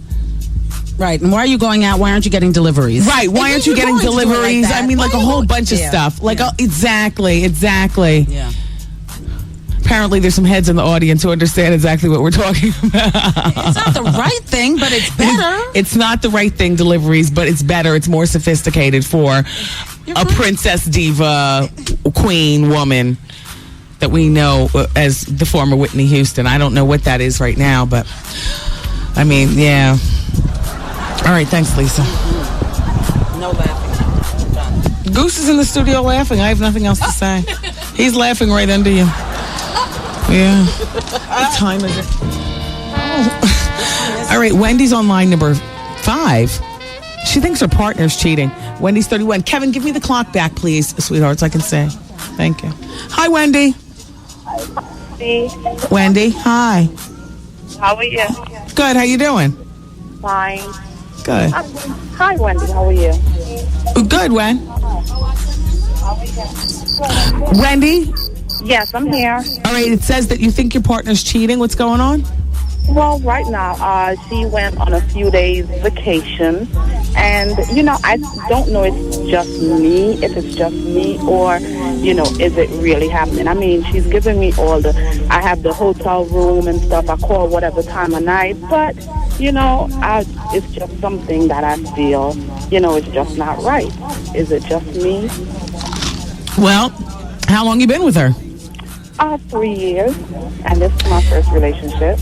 And so, did she go on vacation by herself, or did she say she was going with other people? With friends. With friends. I mean, it's too obvious to think about cheating at a time like that. I'm not saying she's not cheating, but it's a very obvious thing. Your feelings are not uncommon. You know what I mean? I know, but, it's like, I think it's like she's so perfect, with me. Scenario. The things that she does, Very loving and caring, but I just feel, we So why never don't you been separate from each other. Then why don't you go to the vacation? I had to work. Okay. And I wasn't invited on the vacation. It happens. So what's your question? Is it just me, or do you think that she's cheating? Could be. I don't have enough information. Okay, so thanks for calling, Wendy. You're welcome. Bye-bye. I don't know. Who wants cheese? I bought cheese from New York, and I bought reduced fat wheat thins because I was nervous that they wouldn't have any food. I'm so stupid. I love my food, and I get nervous I won't have something to eat. And now there's plenty of food here, but I still love my food. I got jalapeno cheddar cheese and reduced fat wheat thins. All right, so keep it where you got it, everybody. We're going to continue with the Hour of Truth and your telephone calls and more gossip. Let me find this Big Daddy Kane story. We need to talk about him, Halle Berry, and Tupac. Coming up on The Wendy Show on WBLS. Thanks. Yo, did you catch this flashback? Benny is located in South Africa listening to the Wendy Williams Experience. He's on line number 4. Hey, how you doing?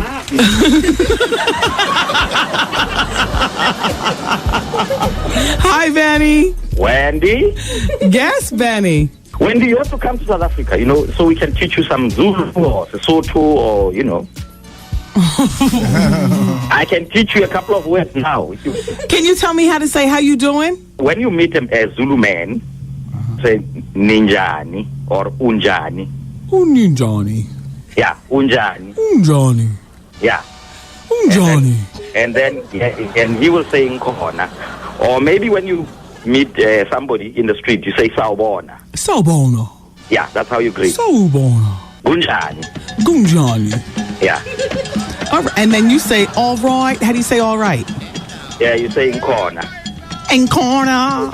Yeah. Gunjani. Got him. This it right here. Miss a day, miss a whole lot. Coming through your speakers, boy. It's Wendy, man.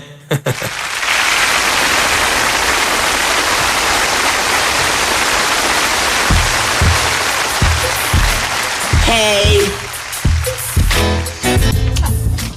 Sorry. Well, let's go to the phone. Hello?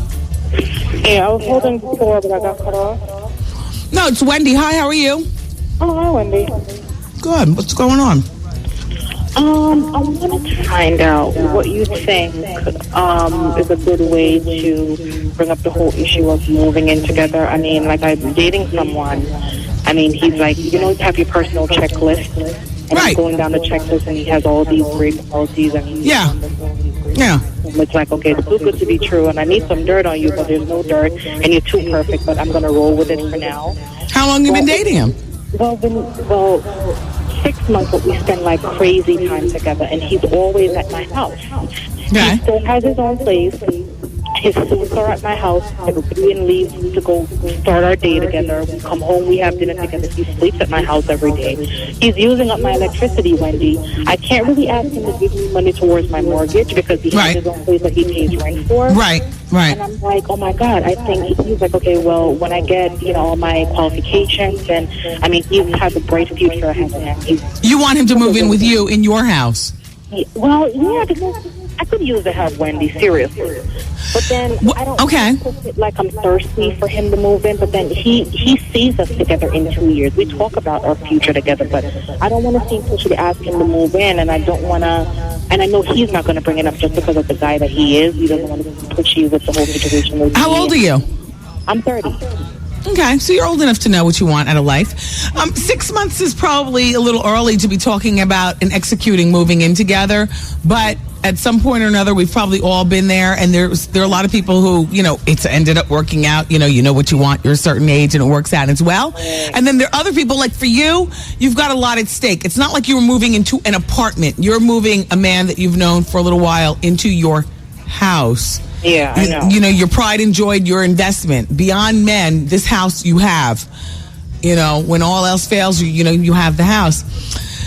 All right, well, I'm going to stick with your question, which is, what's the best way to bring up moving in together? Simple talk, straight talk, makes for straight understanding. I have a boss who says that all the time. Straight talk. Yeah. And I agree with you. I wouldn't bring up paying bills and all that other kind of needy financial part. Issue, like I need the help. Yeah. But still, it's kind of like, it's really what it comes down to. It's like, and I myself. You might want to say to him, like, in another 6 months, if we're still together, I think that we're compatible, to move in together, as opposed to moving in like now. Good. That sounds good. All right. Yeah, well, I'm going to try that, and I'll see what happens. Yeah, I wish you well. Together with I have a babysitter, so I'll Oh, you have kids? Oh, wait. Okay. Stop. What? How old are your children? Oh, I have one child. He's 13, and we've gone through the whole weaning and making sure that he's compatible with my child. And there's wait until he goes away to college to move anybody into the house, or wait until you have another. Well, then, that's 5 years. You need to wait a lot longer before you think about moving. Cancel the conversation. You don't need to have men moving in and out of your house if you can't pay your own electricity. I've never done this ever. That's the reason why I'm struggling with it. I've never moved anyone into my house ever. I've never had any other men in my living situation with me and my son ever. Here's the thing. You're introducing this new living situation at a really crucial time in the young man's life. He's 13 years old. Mm-hmm. But it's that time in his life that he needs. Not some brand new man. Not some brand new man that you don't even know. And there's nothing wrong with you not knowing him if you were a 30-year-old woman luxuriating in your singledom. But you're a 30-year-old woman whose life belongs to your 13-year-old son. I mean, everything that you do revolves around your. But I'm at a time in my life right now, and I'm not trying to defend it like I want him to move in. I mean, I don't really know. I know what I want. You should have thought about that time before you're nope. No. Right? When does my life start? When do I do this kind of stuff? He's 13. You were supposed to be doing it now, but you were busy 17 years old dropping it like it's hot over some man with no condom. So now you made your bed, so lie in it. When are you supposed to do it? Your time for doing that has passed. You get no time for that. Now focus. I am. I'm sorry, but that's the way it is. You're not 30 and single. You're not, a hot mama. You're a mother. I am hot. You know what I mean? Why do you make us seem like we're washed up and done for just because we have children? Because there's a lot of stuff we can't do no more. I've done those. She's so unrealistic. There's a lot of stuff that you can't do. Woman, you were 17 years old. having a child. I'm not saying there's anything wrong with that. I'm just saying you made your choice. Now you're 30 and you want to move a man you've known for 6 months. You want to talk with him about moving into your house with your 13-year-old boy? Are you kidding me? Are you serious? Focus. So now, back to your original question. How do you talk to your man about moving in? Well, I guess I'm not now. You don't. All right, thanks for calling. Bye-bye.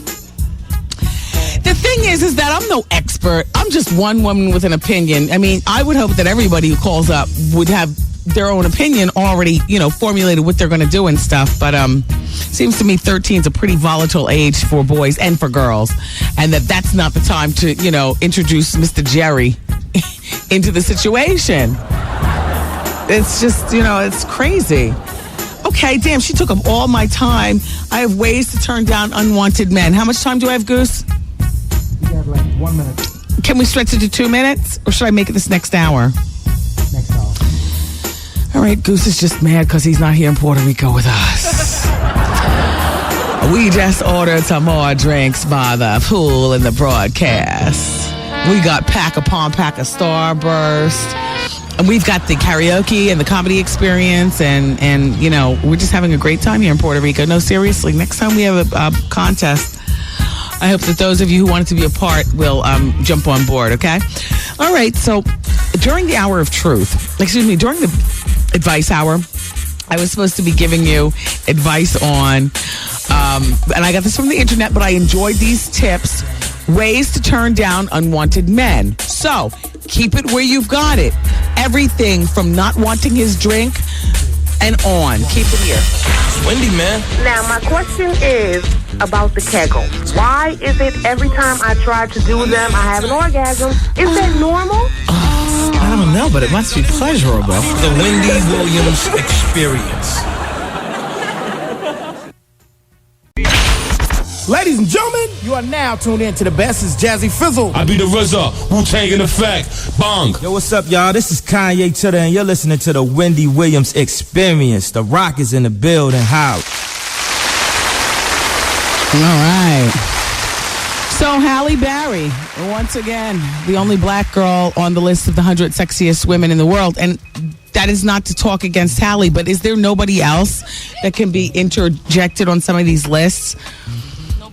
No Beyonce. But it's only Halle and Beyonce. Whenever it goes down, the list, when they go to black girls, it's always Halle and Beyonce and never anybody else. But good for Halle. So she's number 6 on FHM magazine's list of the 100 sexiest women in the world. Scarlett Johansson is number 1. Angelina Jolie is number 2. Jessica Alba is number 3. Jessica Simpson's number 4. Keira Knightley, who's I find her to be very attractive, in that Hollywood kind of way. Like, she's one of those women who can have her hair cut off to within an ounce of its follicle and still look great. Not a lot of women can affect that and look really great. So and also she plays with lip injections. She looks good with the lip injections, I think, better than normal. Anyway, that issue, I should say, with the sexiest women, the 100 sexiest, will be out in May and on newsstands on April 4th. Now, Ice-T, who I love, is in a new documentary on the F word. It's entitled F***K. So he's working with a filmmaker by the name of Steve Anderson, and he interviews Ice-T and other notable people on how the F word has impacted culture. And, that brings me to a piece that I was just reading about earlier today regarding, it was an article saying that we curse a lot these days. 65% of people say that they use the, cursing in their regular life, at home and in the office. 65% of people. And I do find that, I don't know, it's not difficult for me to be on the radio and not curse, but in my real life, I curse. And I never thought that I would be a cursing mother, and I'm not. But I will say I've already prepared myself that cursing is not the worst thing that a child can do. But is cursing the gateway drug? Without it being, is that like gateway behavior into the next level? See, I will smack him across the next room, to the next room, like when I have to reach that time and the curse words come out. And so then I want to lead by example, but I just feel as though if cursing is the worst thing that a child does, then that's not the worst child on one hand, but on the other hand, cursing is the gateway drug. Yeah, better vocabulary and a better way to express anger. We all do. Yeah.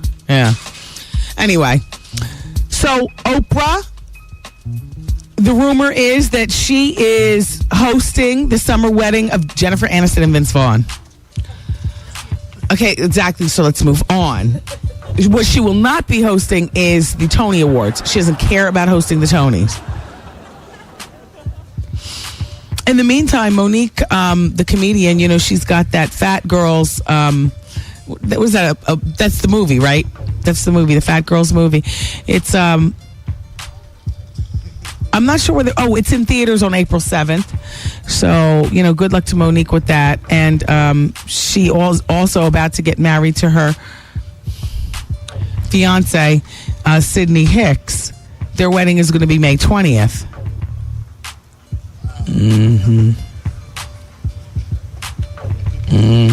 You doing?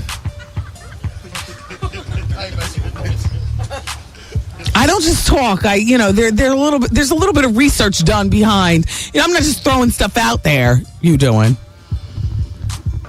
In the meantime, Monique has words for Star Jones. Star, come home. We miss you. We want to give you back your fat girl card. And I say that with love. You know how Monique talks. I say that to Oprah with love. I like Oprah chunkier.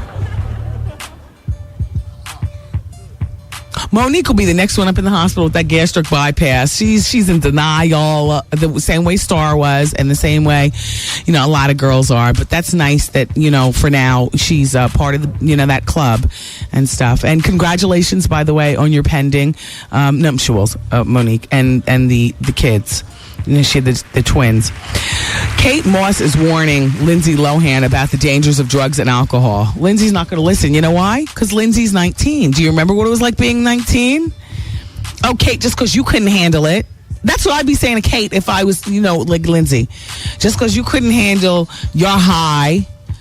Just because, you spiraled down and were caught with a camera phone cutting lines. That's not going to be me, Kate. Oh, my God. Lindsay's been through hell and back this past year. Her parents, Dina and Michael, divorcing, the suing, the counter-suing, the jail. She admits that she has an eating disorder and she's dabbled in drugs and alcohol, but she doesn't admit to having a problem. However, the whispers are very, very loud regarding Lindsay and the Olsen twins. And this new little Hollywood wild bunch. I was having a conversation with somebody the other day. Lisa, I don't think it was you. The person that I was talking to was like, Wendy, cocaine is back. I forgot who that was. They were like, cocaine is back. It's back in a big way. Everybody's doing it. It's not a big deal.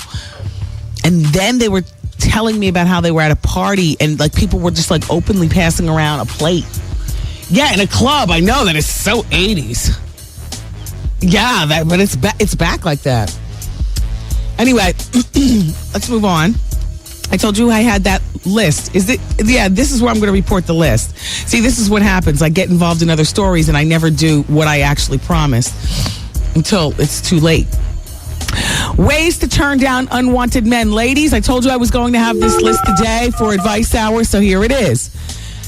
They give scenarios and then they give what you should say. And this is off the web and I just thought it was cute. A lot of women need help in this area. And then there are other women who could just, break a man down immediately. That's not necessarily right either. There should be a fine line. But anyway, can I buy you a drink?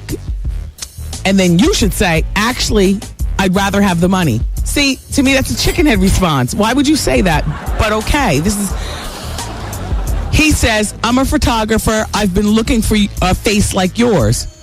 And then you say, I'm a plastic surgeon. I've been looking for a face like yours. Hey, Ray Hamlin and Zariah are here. Han Hamlin and Ridley in the building. Whoop, whoop. That's my attorney, luxuriating at the pool. And his lovely wife. Okay.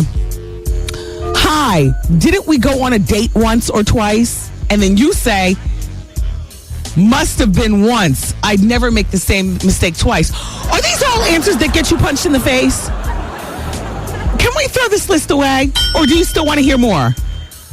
More? It's entertaining. How did you get to be so beautiful? I must have been given your share, is what you say. Will you go out with me on Saturday night? And then you say, sorry, I'm having a headache this weekend. Your face must turn a few heads. And then you say, and your face must turn a few stomachs. I don't want to do this list anymore, girls. Let's talk about Big Daddy Kane. Hey. Well, I told you I had a story about Big Daddy Kane, and I must say that Kane, it's nothing scandalous. He announced that he's headlining the Brooklyn Hip Hop Festival, which is a festival that goes on every year in Brooklyn. Only this is the first year that I've ever, I think, acknowledged or known about this festival. But he's a founding member, as you know, of the Juice Crew All-Stars, and he's going to be, if you wear Dons and Divas, you know Kane still's got it. He still knows how to put it down. Kane says, I was one of the first to plant a flower in Brooklyn. Now I'm coming back to watch it blossom in my backyard. That's great. Brooklyn is home of too many hip-hop legends and devoted fans, not to mention more shout-outs than any other city in America. I'm so proud of the Brooklyn Hip-Hop Festival in its second year. That's what the creator, Marty Markowitz, says.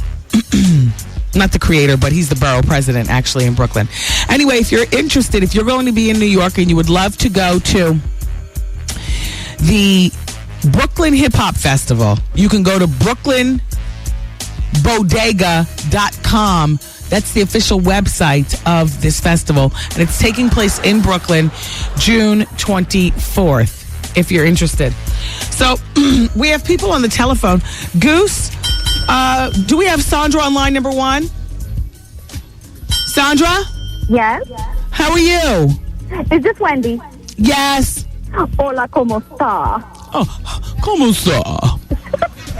Well, listen, I wanted to talk to you about that woman who wanted to bring her boyfriend to her home with her 13-year-old.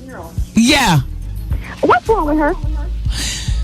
There's no accounting. I mean, here's the thing, and you know what's wrong with her, Sandra. You're 36 years old. You know that between 17 and 30, she missed some of her ripest Too bad. times. Yeah. She doesn't understand. Too bad. You've missed it.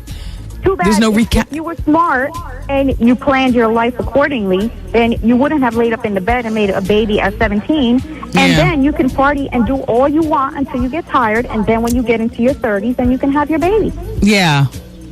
I mean, I don't understand she's acting like, she has no responsibility. I mean, I would think that my 13-year-old would come first before any man. Well, see, the thing is, and too, that's such a crucial age to be introducing somebody moving into the house. I mean, does she not watch America's Most Wanted? I know. I mean, there's so many predators out there just looking for a single mother with a child so they can just run up in your house and do whatever they want to do. Yeah. It's in this world. You cannot have people just running up in your house like that. No. Well, thank you for calling, Sandra. Jay's on line number 2, and he's 30. He wants to comment on my comments regarding Patti LaBelle. Hi, Jay. Hey, what's up? Hey. First, I want to say real quick that I love you for your mouth. You're so forward and so direct. Thank you, Jay. But I didn't exactly hear what you said, but a friend of mine just told me about some of the comments you made about Patti LaBelle, and I've gone to just about 90% of her concerts, and she always complains about not getting the credit she deserves. She wants to make the record sales like the Mariah Careys and all of that, and she's always complaining about that.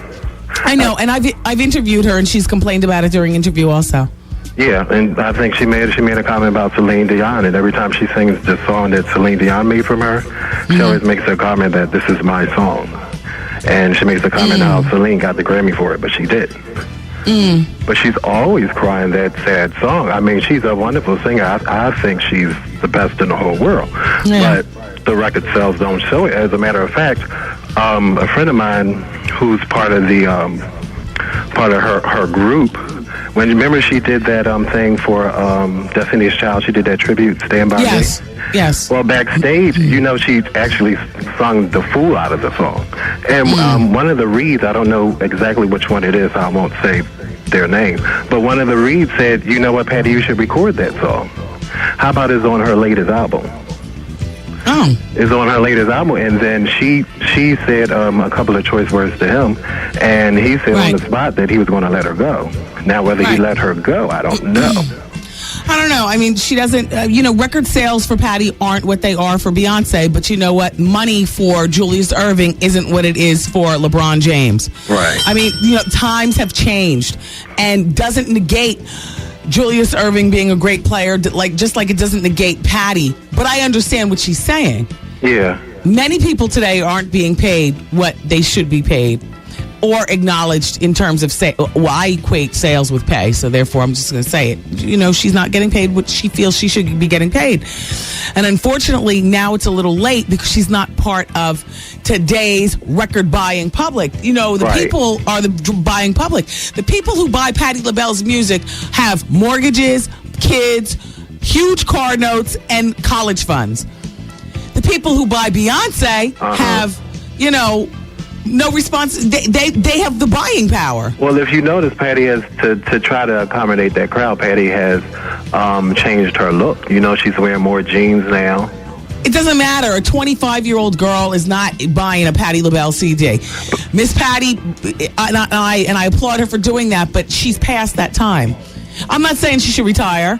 I'm just saying that it is what it is, Patty. What did you say exactly on the radio show? I don't recall. I'm sure your friend translated it foully, though. People love to translate me foul. He said that you said you think she should retire, and no, I didn't. Nope. Your friend is a lying queen. Did you say she didn't hit the notes on Milady Marmalade anymore? No, I did not say that. Your friend is a lying queen. All wrong. He absolutely got it wrong. Well, he doesn't like Patty anyway. Well, he's just trying to start something with me and you then, because I didn't say that. The question was, should Patty retire? I don't feel she should retire. And as far as whether she's hitting notes or not, how would I know? I don't have the patience to sit in any concert. Patty, Schmatty, Caddy, I don't have, no. As far as I'm concerned, she hits the notes because what I hear from Patti LaBelle is pressed, processed, and coming out of my CD player. Right, I'm not at the Beacon Theater. Well, she said, I'm just always, and I'm thinking about what you said, I just always wonder that everybody loves Patty, but they don't buy her music. What are you doing? I have to get off the phone. Okay. Take care. Bye-bye. You all keep it where you got it. We've got one more break. What time is it? Do we have one more break, Karen? Yes. Okay. We have one more break, and we'll gossip our way through. Thanks, everybody. Wendy, man. I got slayed so well. Made me do things I don't even do to my husband. Oh my God! The Wendy Williams Experience.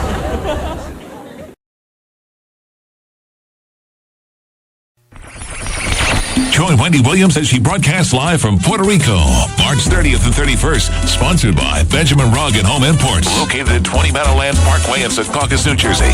Featuring fabulous items for the home like the Martha Stewart Signature Collection and Stephanie Cohen's private furniture line. Very competitive prices and 12 months no payment. No interest financing. Benjamin Rugg at Home. 201-617-9000. 107.5 WBLS. She ordered that, sir. Uh-oh. So we took it away. Sorry, Mr. Sutton. I just signed off on food and charged it to your room. Food and drink for everybody. Me. More drinks. Hollywood. Trevor. Hey. Here. Take that to my boss's room. It's fine. No. Here you go. All right, everybody. It's WBLS 107.5. We're having a fabulous time here in Puerto Rico. El Conquistador. Oh, I'll turn the microphone on the face. Hey, you guys make some noise. Isn't that fabulous? Just when you think that the WBLS audience, which by and large I think of it as a sophisticated audience, you don't do shout outs, you don't do scream outs, you know. But it's funny how when it's really warm and, you know, there's a bar and, you know, how ignorant we can really be. I saw Steve Harvey walking the grounds earlier today. He's having a good time. I think Steve was in hot clothes, though. I don't recall, like, the whole shorts thing. Like, Steve was in hot clothes, right? Like, what the hell? Steve, loosen up. We're on vacation. Dear Wendy, in response to your People Poll question the other day, my question was, are you on the down low? This person says, I am a down low female, and I've been dating a girl for 1 year. Both she and I have boyfriends on and off. Both of us have only been dating the new boyfriends. Wait, I can't even pay attention to this right now. Why is he crying? I'll be right there to sit by you, okay? Mama! No, I'm coming right over, okay? Who's you on the radio? Ugh. Okay, sorry. Both of us have only been dating the new boyfriends we have now for 4 months. Me and her both feel we should not tell them as of yet, because as soon as you tell a guy that you're bisexual, they think you're a hoe and they want a threesome. Me and my lover both want to get married one day and have families. We both say we will have to see what happens when one of us gets engaged. We would probably have to split up. Marriage is too special and sacred to have a side piece. Right now, we're just enjoying the ride till the right guy comes along. Okay, that's from Ginger. She doesn't have a question. She was just... No, there was no question. She was just letting us know she's on the down low, and this is what she has in mind for her future. Have you guys ever seen something on the Yes Channel? Do you know the Yes Channel? Isn't that all sports? Jay-Z's going to be on there, a show called Center Stage. You familiar with that, JC? Who's that? Who answered? Yeah. Fame Fortune. You familiar with?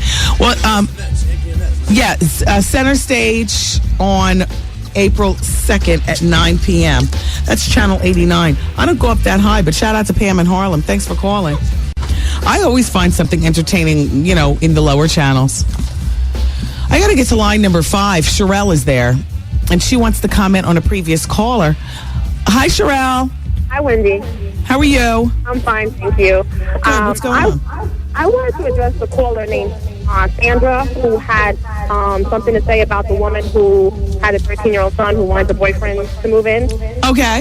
The first word out of her mouth was, what's wrong with that woman? And I don't think there's anything wrong with her. She's human. And she's entitled to companionship. Just because she has a child does not mean that her life is over. Right. So why can't she can be a mother? Like she said something else about the boy being put on the back burner or son not coming first. She can do both. No, but here's the thing I think that she was caught up in. I know this is my feeling. Just because you have children doesn't mean that your life is over or you're sexy or your ability to date or anything.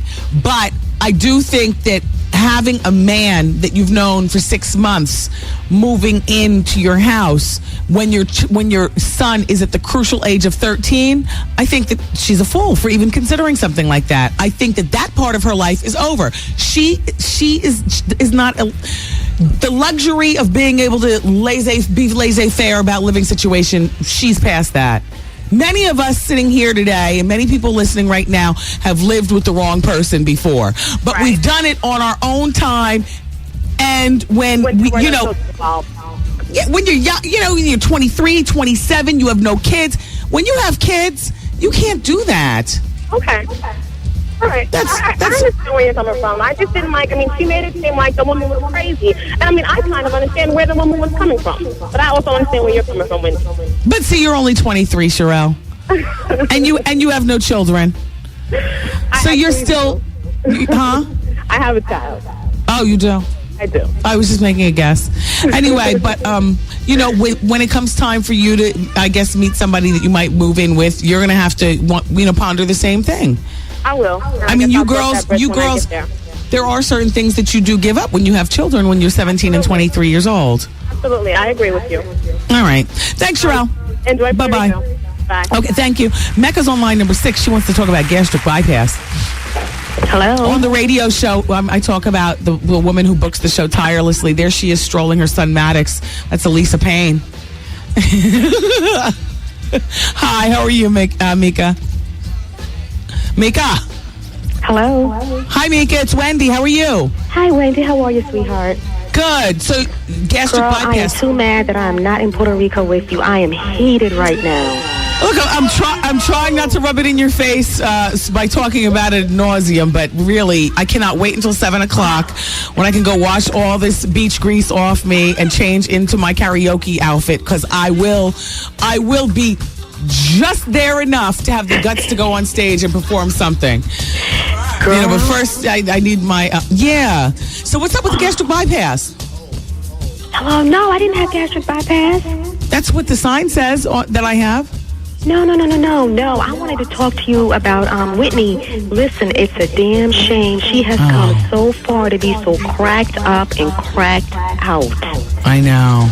You know, and Bobby does love the stage. You kidding me? He is on fire. He does love the stage. Oh, my God, but Whitney's a hot mess. But, Wendy, real quick, what is up with that place, Ounce by Ounce, in Harlem? Do they have good hair or what? They have good hair. I mean, you know, I enjoy the Ounce by Ounce hair. It's up at like 135th and Lenox. Right. Call directory assistant. I always do whenever I go there. Ounce by Ounce. It's in Harlem. Yeah, they have check it out.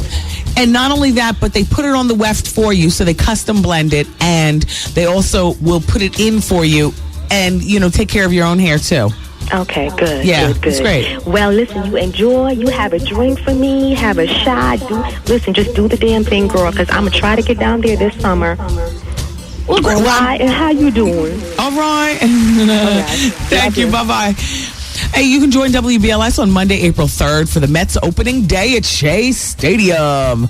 The Mets single game tickets are now on sale. You can visit themets.com or call 718-507-TIX.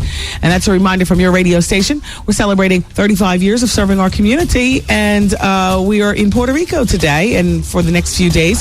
It's 107.5, and the bonus hour is coming up at the top of the hour. Fresh bonus hour live from Puerto Rico on 107.5 WBLS. Hi, guys. It's me, Wendy Williams, and I must say I love Daffy's. The discounts are amazing. You know, I've been shopping Daffy's since I was a little girl, and my grandfather lived in Elizabeth, New Jersey, right up the street from Route 1 and 9. Daffy's was right across the median. I used to risk my life to go to Daffy's. Back then, I was spending on my mother's dime. She called the shots. Today, I waltz into Daffy's with the same great discounts and shop away.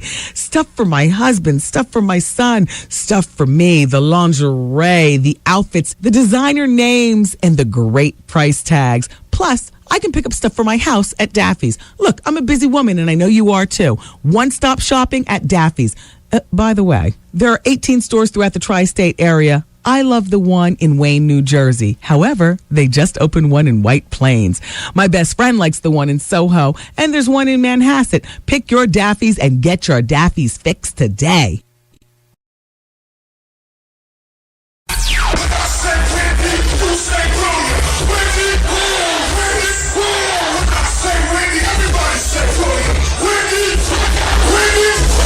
Wendy Williams, experience.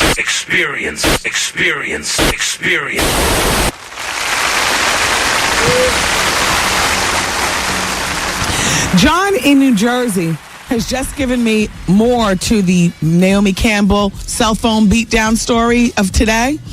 He says that the news just came on and said that Naomi is an illegal citizen of the U.S. and the police are trying to decide whether to kick her out of the country.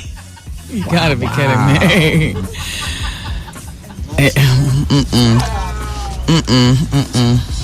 That's what they're saying. Okay, so Kim is on line number one. She wants to talk about The View on Monday. What happened on... Hey, hello, Kim? Yeah, hey, Wendy. How's it going? Oh, everything is great. Wendy, I wanted to ask you, did you happen to see the actual View on Monday when Star Jones called in to talk about her surgery? No, but I've heard about it a lot. Okay.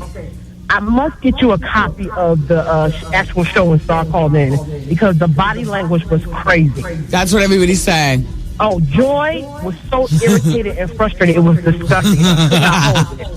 And there was one part during where I was talking.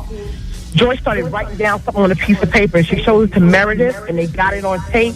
And you could tell that someone must have been talking in her ear, telling her to stop, because she got so frustrated. Oh, and then one part, Joy was like, "Okay, Star, enough about you. You know, let's get back to the show."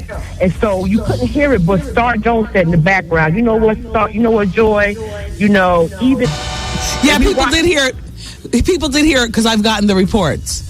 Oh, okay. Yeah. Yeah. All right. Thank you, Wendy. I just wanted to tell you that. Thank you too, Kim. All right. So, bye-bye. Ruben Sutter, do people still care? Okay.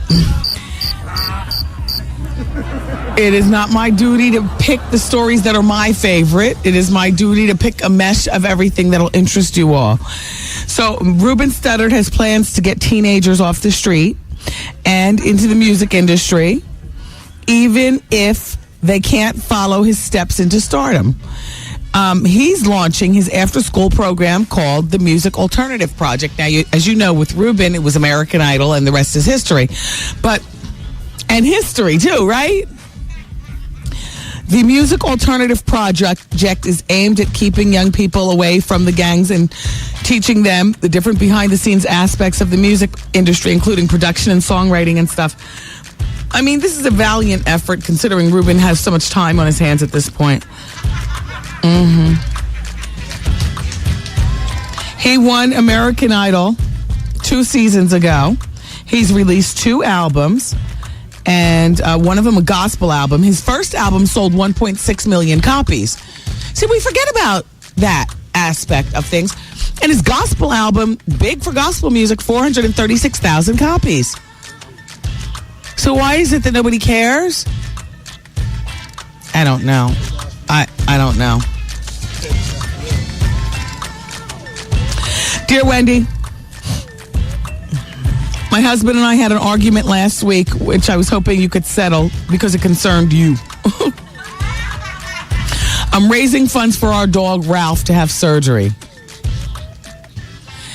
and to help other sick pets at our local shelters. So we're listening to your show, and I told my husband I should ask Wendy if she wants to help Ralph. That's our dog's name. So my husband said, Wendy don't give an F about a dog. Now, he works for the FDNY, so he can be a bit graphic with his language sometimes. So I said, you're wrong. Wendy likes pets. And he replied, Wendy don't give a damn about a dog unless it's pissing champagne and defecating diamonds. I say he's wrong.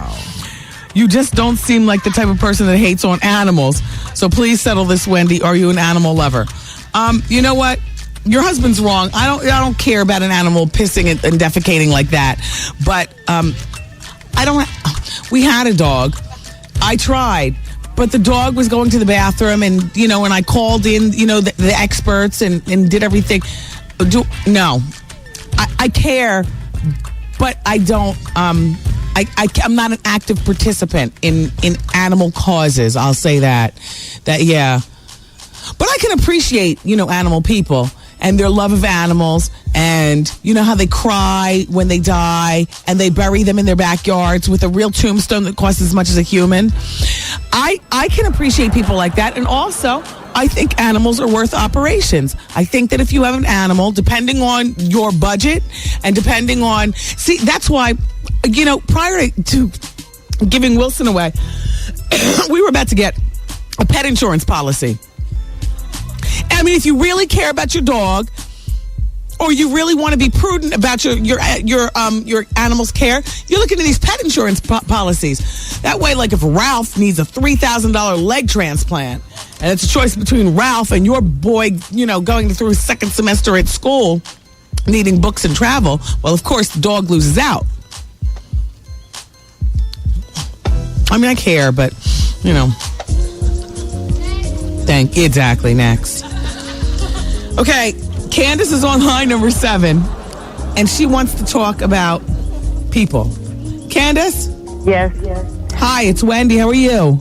I'm fine. I'm calling about the woman that had the boyfriend that she wants to move in at after having known him only 6 months. Mm-hmm. Well, one of the things that I hadn't heard anyone mention is, and she was speaking about him not paying any money, but he shouldn't be over there every night, and he should not be, he should be suggesting, giving her things, and why are they just at home and not going out?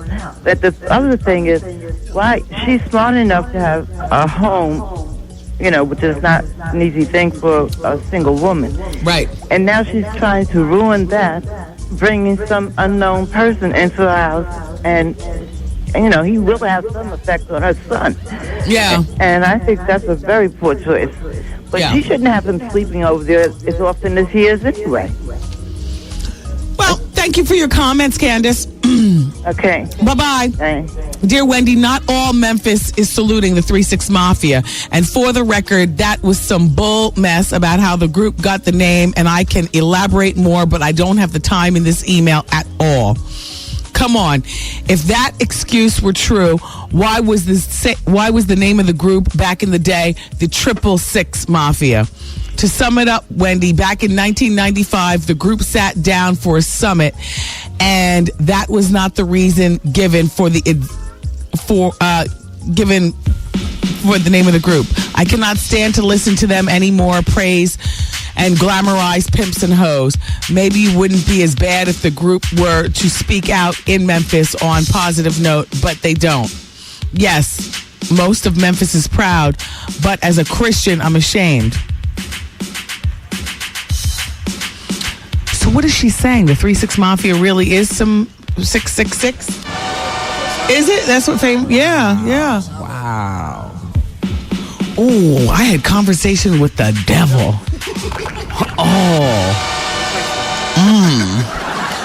We'll pray for you, 3-6, after Whitney. You got to get in line. All right, I love you all for listening today. We will be broadcasting live again from Puerto Rico tomorrow, but I will not be smushing it in your face that you are not here with us. Instead, we will have all the usual stuff that you come here for. The jokes, the gossip, the advice, and the shenanigans. All right, love you for listening today. Take care. Bye-bye. Peace party, people. See you later. I'm saying bye-bye. Good night. Program complete.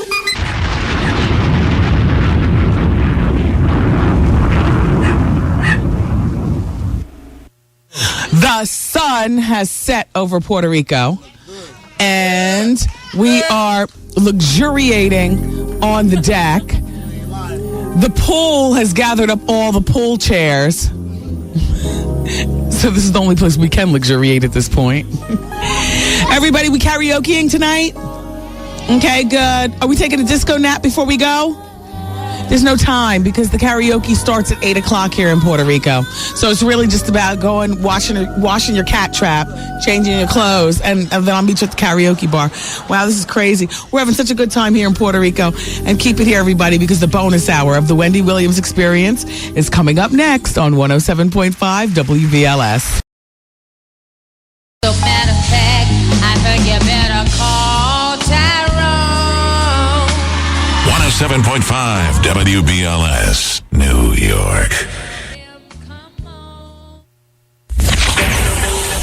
Since you've been listening this far, we're going to throw in a little bonus hour. You ready?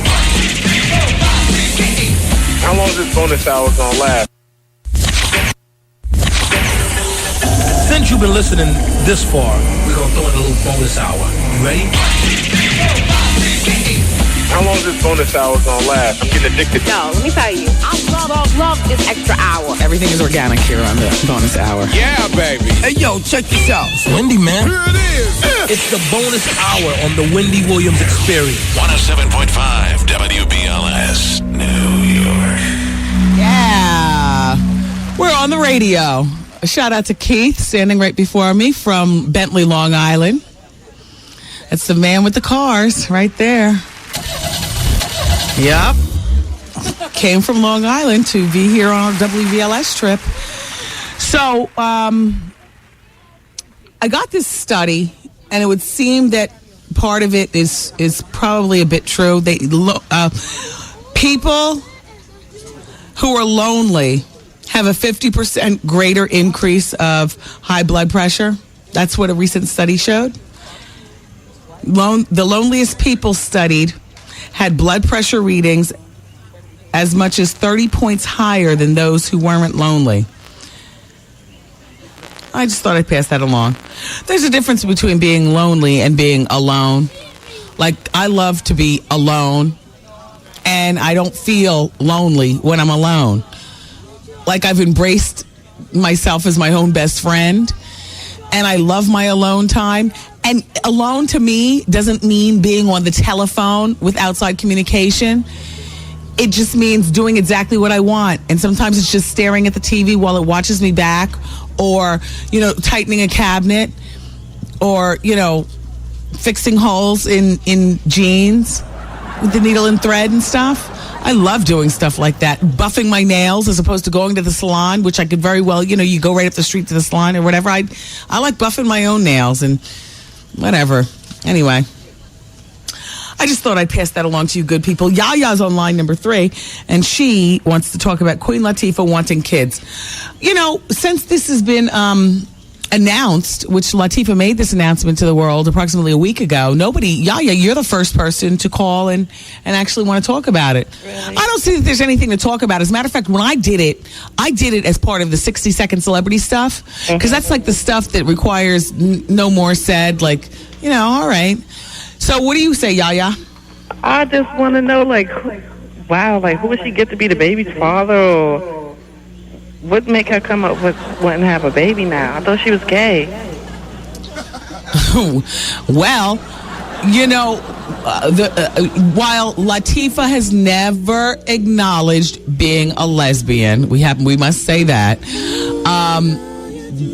You generally share the same thought as many people, including me. But in terms of a man who would do Latifah until she got pregnant, plenty of them would.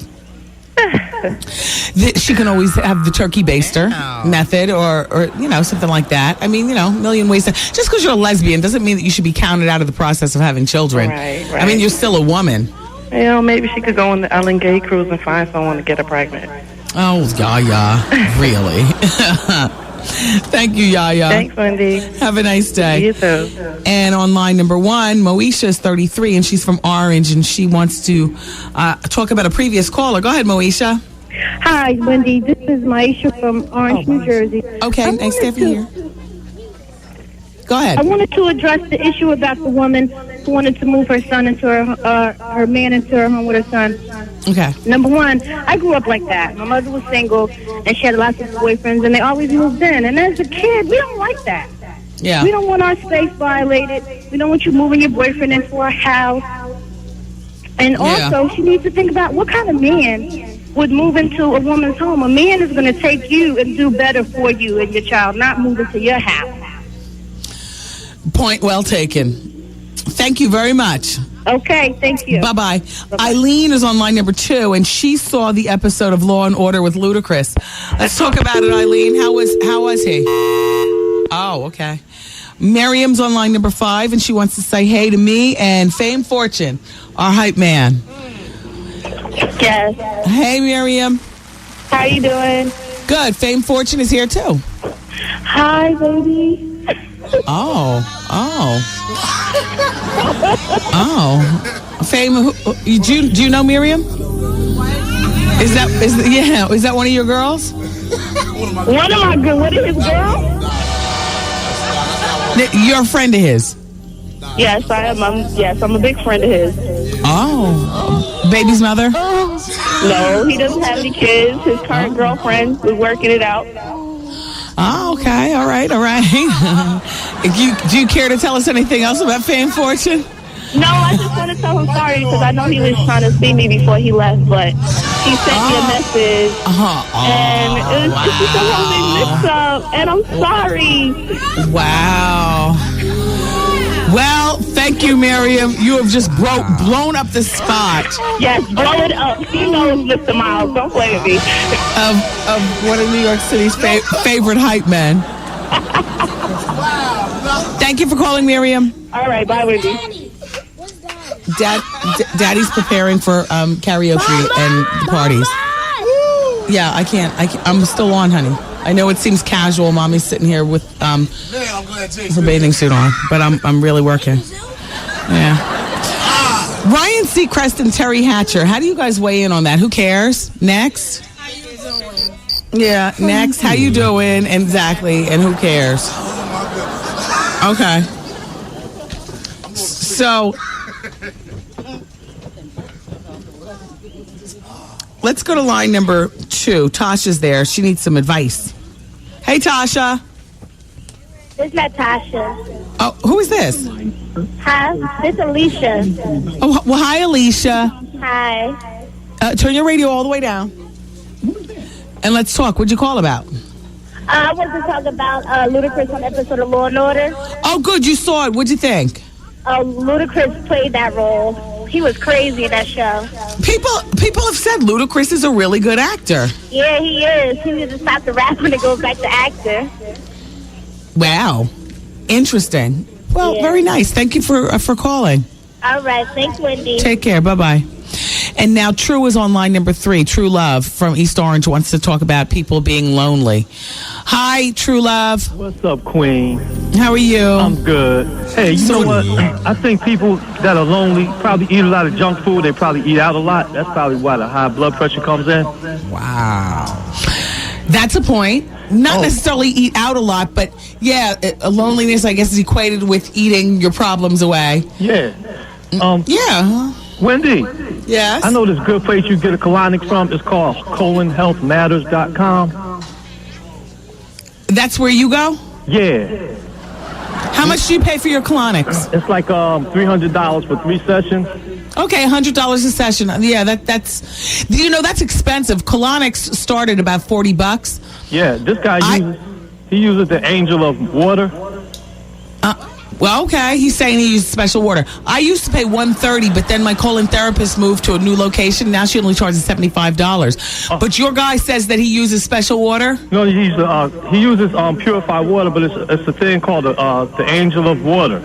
Oh. And it's a special thing where you can actually see what's coming out of you. Yes. Well, you want to know what?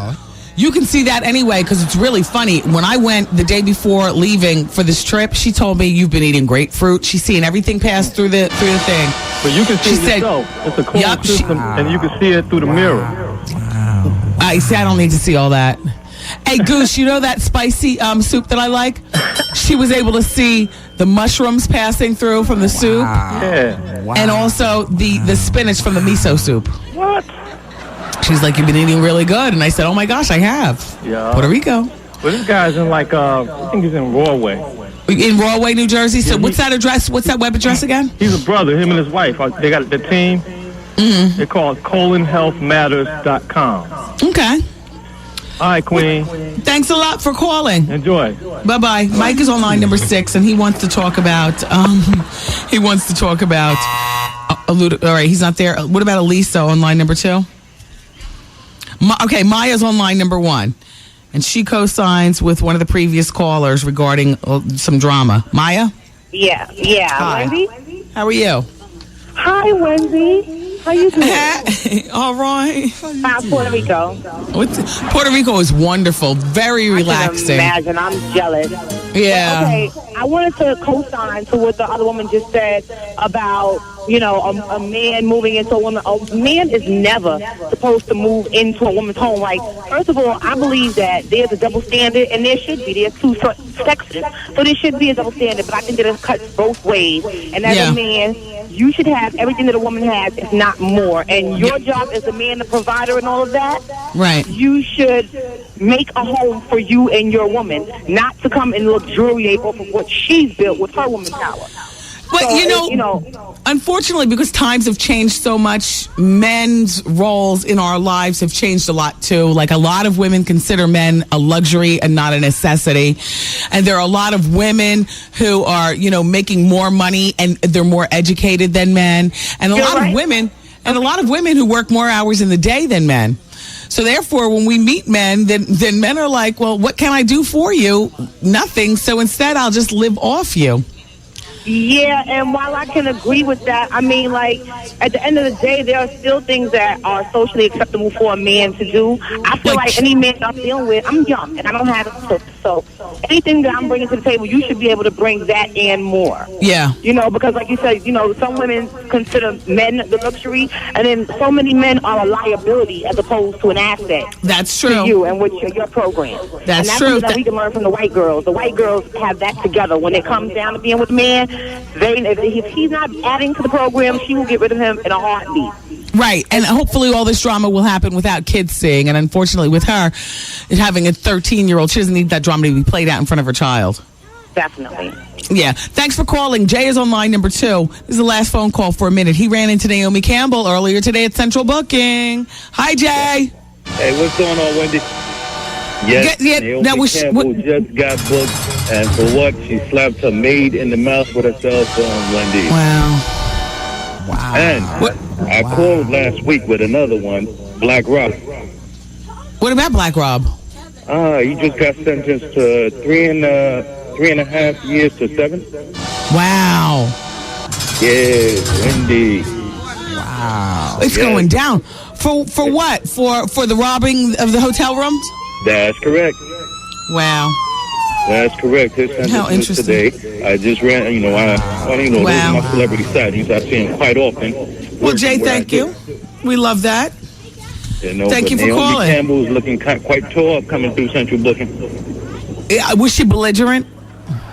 Like real Very. nasty to the cop? Mm-hmm. Very. You guys considering deporting her?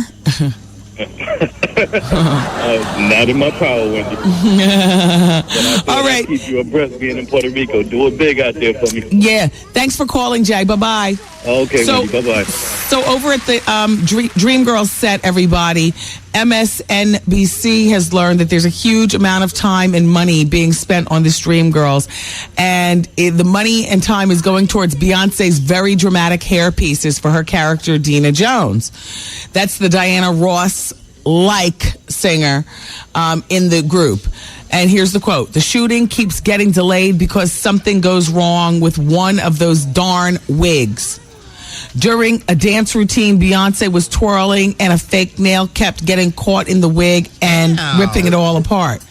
Another time, some cakes were supposed to look like they were elevated, but they were actually being raised by fishing wire, but it got caught on her wig.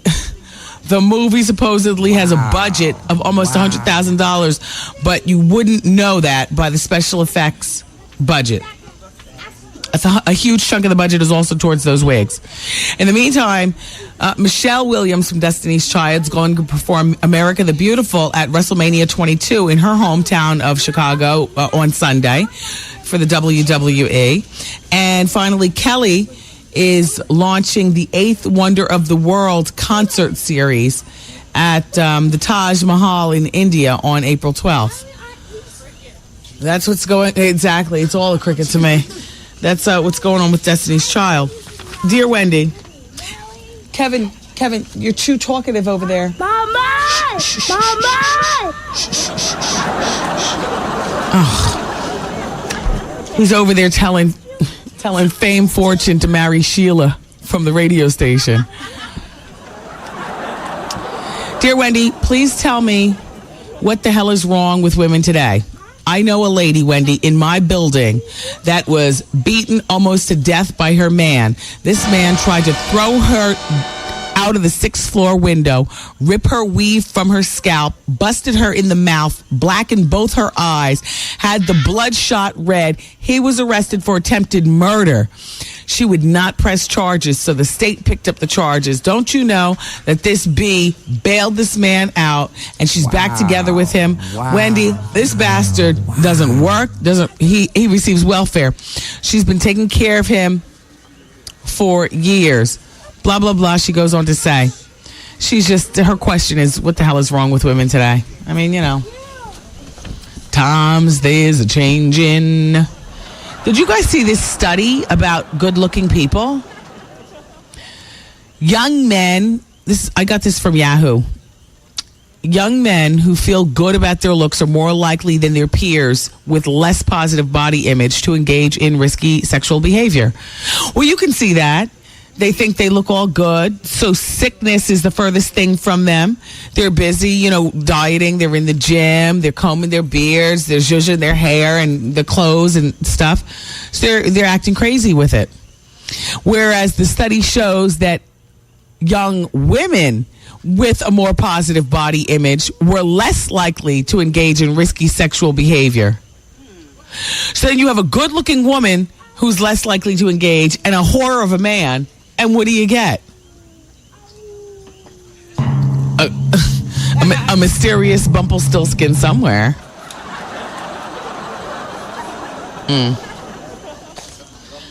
You all be careful out there. It is real in the field. Who cares about Ocean's 13? Is it really that good? I mean, Ocean's 11, Ocean's 12. Do you guys care about Ocean's 13? Is it really that good? What you eating? What you eating? What you eating? What's going on over there? Break that up! What is that? I don't smell anything. What is that, hot food? Wow. What kind of food are you eating? Karaoke at 8 o'clock. Pasta and rice? Red sauce or cheesy sauce? Cheesy.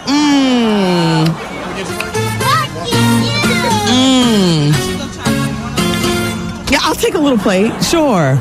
Thanks.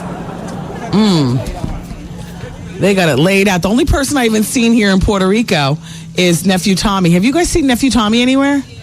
Oh, he's here. He's here on Long Island. Did he bring his woman? Or does he have a woman? Did you learn anything more about him? I'm just asking. All right. Well, a teen was shot at a West Philadelphia school and died. A 15-year-old boy. It's just terrible.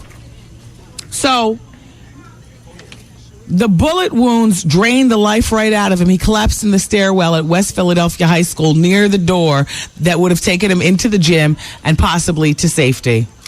But the door was locked. The victim's name is Rashid Moufth, and he died on the stairs, a step away from the door. His body was found there shortly before 1 p.m. this past Sunday. The shooting took place on the joint grounds of the Middle Years Alternative School and Parkway High School on Chestnut Street near 49th. And the homicide detectives were very tight-lipped and still are regarding what actually happened. That's a shame. Carol in Linden is on line number 7. Hi, Carol. Hi. How are you today? I'm doing well. Good. What are we talking about? So is this Wendy? Yes. Oh, I'm sorry. Hi, Wendy. I just wanted to say, when you're speaking to the other woman about that she was saying that men shouldn't move in with the women, I'll tell you what, I'm not taking my children and moving into anybody's house, because if he decides to put me out, then me and my kids are on the street. So well, exactly. Move in with me. I'm not moving me and my kids out of my house. You can come here, or we live in your place and I live in mine. Yeah. But that's all. I just wanted to make that statement. Well, thank you. Thank you for calling. Thank you. Take care. Bye-bye. Bye-bye. So, we were talking earlier about Whitney Houston, and there's, I'm not reading the whole article, and I'm not even going through it, the way I did earlier, but I will say this. Pick up, first of all, we're way beyond laughing. Sorry, that's my phone, and I'll turn it off. I didn't think I had cell service in Puerto Rico. I'm so cheap. I'm like, I told the phone company I didn't want any extended service. I'm not paying for this. I like New York tri-state area, hit me till I get to Virginia, and then I can run out of gas and up to Maryland, and that's it. Or up to Maine, rather, and that's it. Anyway, Nicolette Sheridan's ex-fiance, Nicholas Sutterbloom. Now, Nicolette was on Desperate Housewives, and she's now engaged to Michael Bolton. They will be getting married. I'm happy for both of them. Love the second time around. They're both age-appropriate to each other. I think they make a smart-looking couple. I'm happy for her. I'm happy for him. Blah, blah, blah. In the meantime, the ex-fiance, this is the same one who said she was a bad lay. So he's claiming there's no way in hell that this relationship with she and Michael Bolton is going to work. That's what this dude says. That's it. He goes, I feel sorry for Michael because I think he really loves her, but I know there's no way in hell a relationship is going to work with Nicolette Sheridan. I hope they get married and have kids. I wish her all the luck in the world. She is going to need it. I was really in love with her and thought she was the one. I wanted to have kids with her, and she said, oh yeah, we're going to have kids. Next year we'll try to have kids, and that was about a year ago. Oh, well. Capitol Records, by the way, has airbrushed cigarettes from the original picture featuring the cover of the Beatles 4-CD box set. Because now it's being marketed to a more health-conscious society. And so they airbrushed the cigarettes out. It's a waste of time, right? All that airbrushing. Back to Whitney. But I will say this. Wait, hold on, you all. There's more to the story. But for those of you who weren't here, I will say pick up the new Inquirer magazine and read this article pertaining to Whitney and going to the bathroom on herself, and Whitney and the charred up spoons in the bathroom, and Whitney and punching holes in the wall in the house to find wires. You know, it's the paranoia. Wires and cameras and Whitney and getting high at rehab, and Whitney and jumping out of the window, and it's just really, there's nothing to laugh about. But here's something. This is a quote. There are 30 members of the Brown family, and they've all been sponging off Whitney. That's the problem. Generous to a fault. Houston has now managed to spend most of her earnings taking care of her own family and Brown's family. She has two main assets, a 5-acre estate in Medham, New Jersey, assessed in 2005 at $5.6 million. In 2003, she also purchased a large home in Alpharetta, Georgia, that $1.6 million. And that damn sure wasn't that little ginger red den that we saw in the Inquirer. But that one is assessed at $1.6 million, of which she borrowed almost all of the money for that. There's no money, an insider says. She's really broke. The Medham property has become to Houston what Neverland was to Michael Jackson. A bank account against which she can draw loans. Unlike Michael, however, Houston does not have investments like the Beatles catalog to fall back on now that she's in trouble. Public records show Whitney has borrowed millions of dollars and taken out a staggering mortgage on her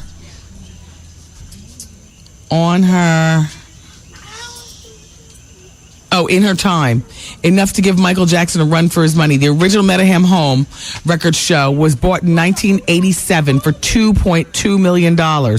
Houston borrowed $1.4 million to pay for it. In 1998, as a part of her refinance plan, she took a $6.45 million mortgage that involved buying a second home in Medham around the corner from the first. It also appears that she bought a condominium in North Bergen simultaneously with a $3.4 million mortgage. They just go through all of her monies and stuff. In the article in the Inquirer, they also talk about Whitney being, very, very broke.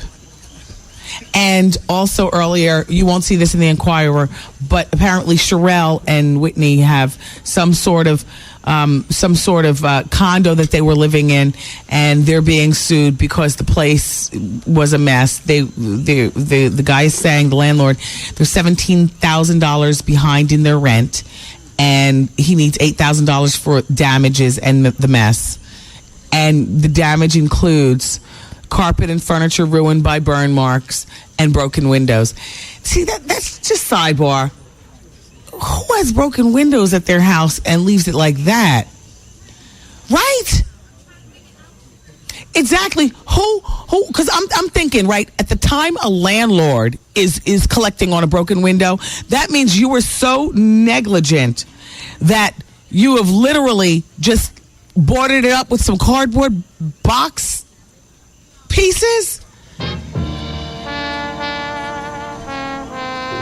Somebody from this crowd said they probably weren't even sober enough to do that. Yup, so Sherelle, you're in this as much as Whitney. Now we know your Saturday love. And it's not Whitney.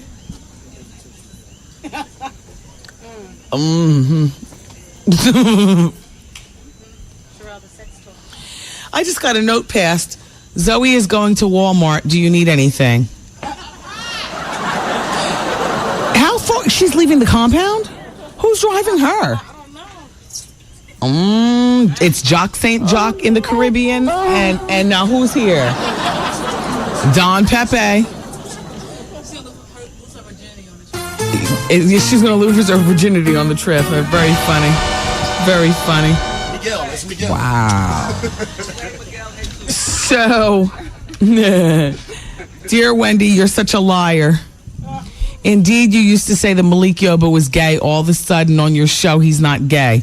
Do you recall that? I used to give your bug-eyed ass props for being bold. Wow. Lately, you've been nothing but fake. Your days are numbered. Wow. Because it's only a matter of time before your listening audience catches on to your bogus ass. Wow. Your junior college chips and have Kev get a real effing job. Wow. And tell... No, I love to finish it. What did she say? And tell that liar Malik Yoba that he do... Oh, excuse me. And remind him that I'm the cat that he met uptown when they were filming off 107th and Riverside. Wow. Oh. How you do? All right. Thank you, Truth, for listening to the show and telling the truth as you see it. Never let it be said that I'm not an equal opportunity, reader. Hey, so they're really putting the screws to this Dwight Gooden case. They say he really might be going to prison. That's it? He's done. 5 years. You gotta do 5 years. Oh, he's doing 5 years. Wow. If he's found guilty. He gets sentenced next month. They looking for prison time for him. Wow. That's a shame. Yeah. Once again, drugs are the devil. All right, I have to take a break. And we'll be back with the remainder of the bonus hour. It's really cheesy, but maybe if you all here want to do some shout-outs or something like that. You guys want to... I mean, everybody at home, don't worry. I'll turn off their microphones after a minute and a half. You all... The only thing is that your shout-outs, they have to be well thought out. And then when we come back from the break... you do your shout-outs real quick, and then let the next person get in. And we'll do that for a moment, and then we'll get back to the conversation. Okay, thanks. All right. Everybody keep it where you got it. The Wendy Williams Experience is on 107.5 WBLS. What's up? I'm Sierra Marie, and you're listening to the bonus hour on 107.5 WBLS. All righty. And this is Thursday. The Shadow Nightclub is free on Thursdays. The Shadow Nightclub is free on Thursdays. And then Friday, the Shadow is consistently selling out. It's a new kind of Friday night. Same Shadow. DJ Bent Rock is adding the flavor to the mix. And on Saturday, word is that Sherry Dennis, the girl who sings... how does that song go, Fame Fortune? Sherry Dennis. Yeah, no, but only people in Puerto Rico heard it. Now, hit it again. Yeah, that's JC Jace is here too. JC Jace. Did Qua make it, fellas? No, Qua will turn messages. Okay, Qua, well, where's SNS? I love you. We'll play it right now. We're playing it right now. Yeah, we're gonna play it right now just so you all understand. This is how it's going down at the Shadow Nightclub on Sunday nights. Hey. So many times, we hear music that we really love. And radio people, we don't do the same job we used to do in telling you what the music is, do we? Damn sure don't. Okay. Now, did you hear about this radio personality who called Condoleezza Rice a coon? Rice? called her a coon. Well, she apparently accepted his apology. This was in St. Louis, and the radio host was actually fired last week for referring to her as a big coon. It was reported that there's a possibility of Condoleezza actually replacing the retired Paul Tagliabue as commissioner of the NFL. I had never heard about that. What does she know about football? She just likes it. She's just a fan. She is a big fan? She's a fan, yeah, that's it. Oh, Fame Fortune said that she's a huge fan of football. Who knew? In praising... all right, so now here's his dancing for chicken. He had to praise her. So he said... I'm sorry, this is the statement that led up to him calling her a coon. He says, she's been chancellor of Stanford. She got the resume of somebody that has a serious skill. She loves football. She's an African American, which would kind of be a big coon. A big coon. Oh my God. I'm totally sorry for that. Wow. What he meant to say was a big coup. You can hear how, if that's the way it was delivered, that's probably what he meant to say. But black people don't take that anymore. We go hard. And so now he's lost his job. But she accepted his apology. Oh, and SWV, by the way, they're going to be at the Roxy on the 31st. We were talking about them the other day, saying, what the hell, what's going on with them? At the Roxy. David Hasselhoff broke his wife's nose. Wow, can you believe that? Wow. All them looks and a woman beater. Yes, David Hasselhoff. He's good looking from Knight Rider. Exactly. Real good looking. Well, his soon-to-be ex-wife, Pamela Bach, said that he shattered her nose in an explosive argument, and that's what the court documents say, because now that they filed for divorce, a whole lot of stuff is coming out. They have kids together, and she says that in the past, he has also broken my nose and called me a whore, a bitch, a slut, a drug addict. Wow. In front of our children. You're in the hood now, baby. I was so frightened that I called and hired security guards fearing for my safety. That's terrible. Oh, shout out to Yvette Feinberg. Oh, that was her? Oh, yeah. Hey, Yvette. Hey. All right, who's shouting out here from Puerto Rico? All right, you guys just come up and we'll just casually do it. I don't watch the Today Show enough to understand. Would Kathy Lee make a decent replacement for Katie Couric? Kathy Lee's not but so many years older than Katie Couric. You guys can come over here. This mic right here. I mean, would she be a formidable replacement? I don't know. Katie's about to be out in May, and Kathy Lee wants that job more than anything. She's been positioning herself to get that job for months. And she's been spotted having some very serious power career meetings in an effort to. She looks like she's held up pretty well through the years, Kathy Lee. She's 52. She looks like the new 52, new 42. There's a whole look that people take on. People today, they don't look like parents of before. The new New York Magazine has this article, Forever Youngish. And it I haven't actually gotten a chance to read the article.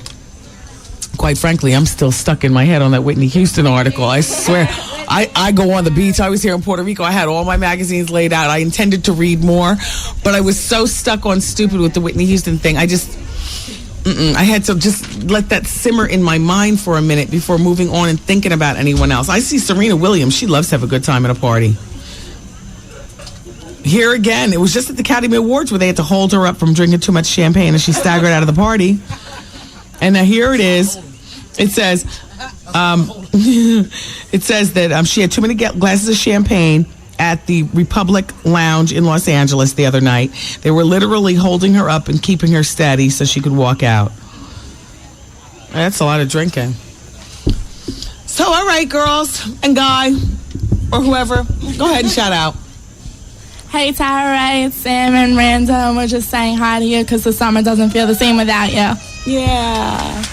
Yeah, go ahead. Hello, Wendy and the rest of the team. This is Chatina from Long Island, giving shouts out to the folks. Philip Z, holla. Lisa, the folks at North Shore University Hospital, holla. This doesn't look like a woman who would say holla. See, that's the new way that parenting is a holla. Hey, Wendy, it's Evangeline from Home Depot. I know you love us. Hey, Evangeline. Big shout out to every Home Depot, Passaic, Totowa, Newark, and Lodi. Hold me down. And Patterson, I'm right here. 5-star. We're doing it big. We're doing it live. She said doing it big. Wow. That's somebody's mom. There she goes. Hi, Me too. That's why sometimes I feel like I'm a mess, but you all give me affirmation that we're all a mess. None of us are our mothers, right? Go ahead, I'm sorry. Janine from Queens. I want to give a shout out to my Puerto Rican family in New York, the Melendez family and the Garcias, and also the Gormans right over here too. Shout out. Hey. Hi, this is Ingrid from Brooklyn. I want to give a shout out to our 5 babies at home, Brianna, Ashley, Michaela, Clarissa, and Kevin. Shout out to the ladies at Patagat Gymnastics and my sister Cece in Brooklyn. Thank you. Good for you. Did you have those babies yourself? I had 3 of them. Look at your stomach. How old are you? I'm 35. 35? The new mothers. Yeah, the new mothers, yup.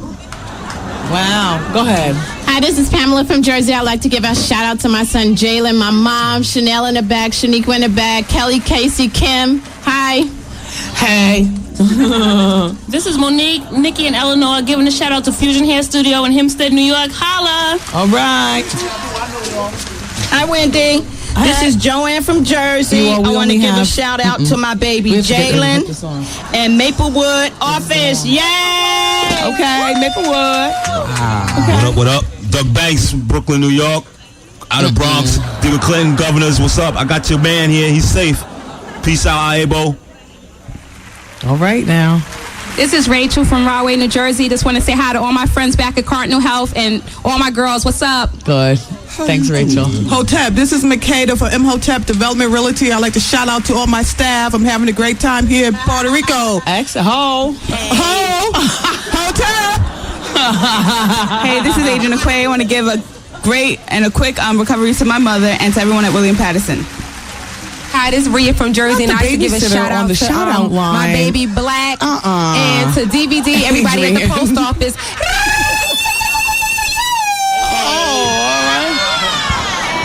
This is Larry Rose from Huntington, Long Island. I want to give a shout out to my brothers on his birthday on Sunday. Happy birthday, brother Jonathan. Have a good time. Have a great time. Hey, Mr. Sutton. Yeah, we got to cut off the shout out line, you all. Everybody back home is getting bored. I'm sorry. They're bored. They're getting bored. You know, the other day during the bonus hour when Warren G was here, boring many of you, but he's a great person and his new CD is in stores. I started to read this facts and I never got around to finishing it. Dear Wendy, I need a very strong advice from you. My husband was adopted as a child. His mother gave him up for adoption at birth in 1970. He was told at the age of 16 that he was adopted. My husband told me that ever since he was told that he was adopted, he decided to search for his biological parents. My husband started searching for his parents about 12 years ago. My husband and I have 3 kids together, 9, 5, and 11 months. My husband is very, very a good father. He's a great provider, compassionate, he's caring, and Wendy, I'm not bragging, but he's all that. I'm so relaxed with him that I can't believe that I have to let him go this soon. Oh my gosh. Well, hold on. Here's the rest. Wow, right? That was a turn from nowhere. Okay, hold on. Here's the rest. Okay. As the only child growing up with my mother, I thought that I was the only child that she has.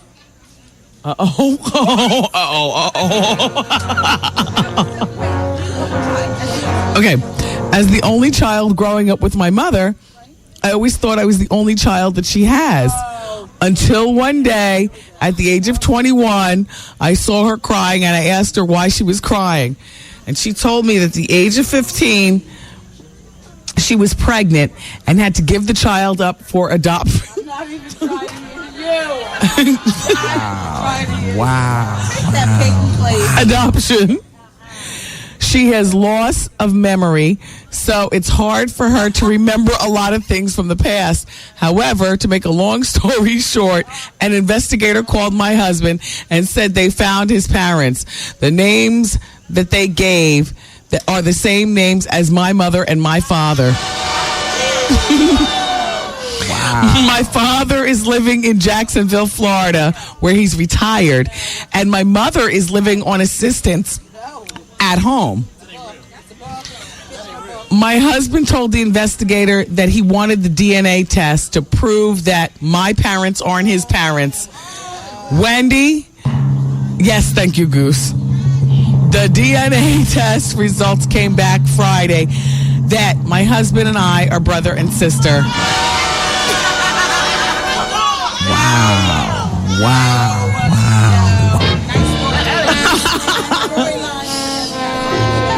You guys, why can't this be real?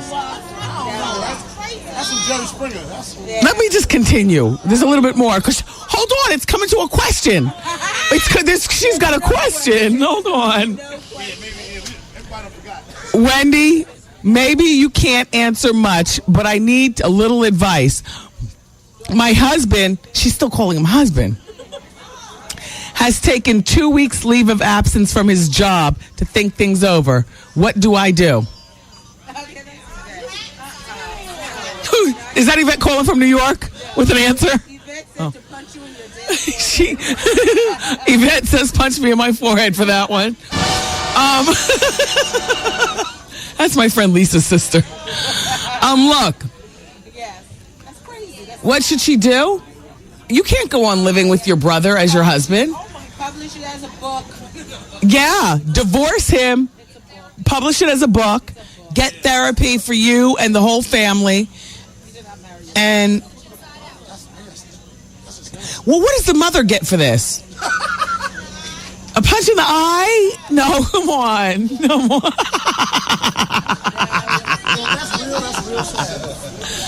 That's very sad. I think I answered her question. She said, what should I do? Divorce, maintain the brother-sister, that good friendship. I don't know how you explain to your children. Put that where? Back there. Right. You can't. And they have 3 children together, and none of them have the Stedman special. You know, up here. You know, Stedman all up in here. Yeah, all that inbreed look. Oh, wow. It's very sad. Hey, Simon Cowell has a variety show coming on TV. Does anybody care? You guys love American Idol. Please don't act like you don't. Well, apparently, he's going to have acts and single people and old and young, and everybody's eligible to try to win this $1 million prize. You can be 2 to 100 years old.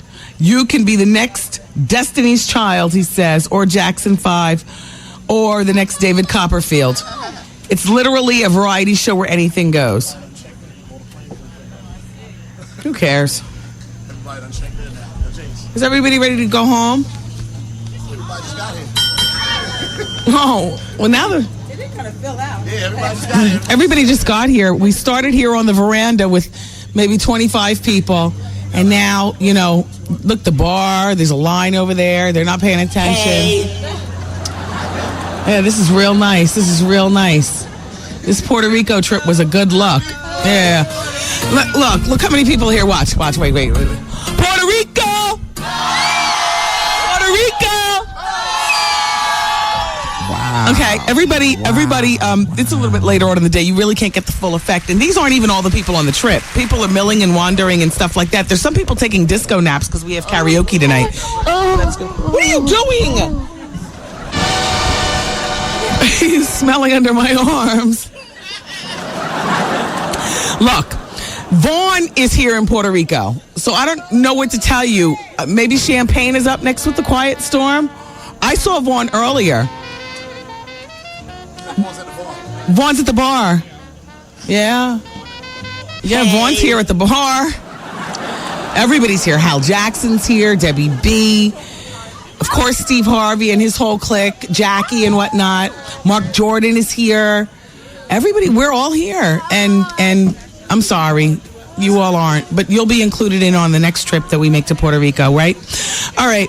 Goose, thank you so much for a fine job on the board. And I'll be back promptly tomorrow at 2 o'clock with, some more of what you come here for. The gossip, the news, the advice, and all that other kind of stuff. I love you for listening. Take care. Bye-bye.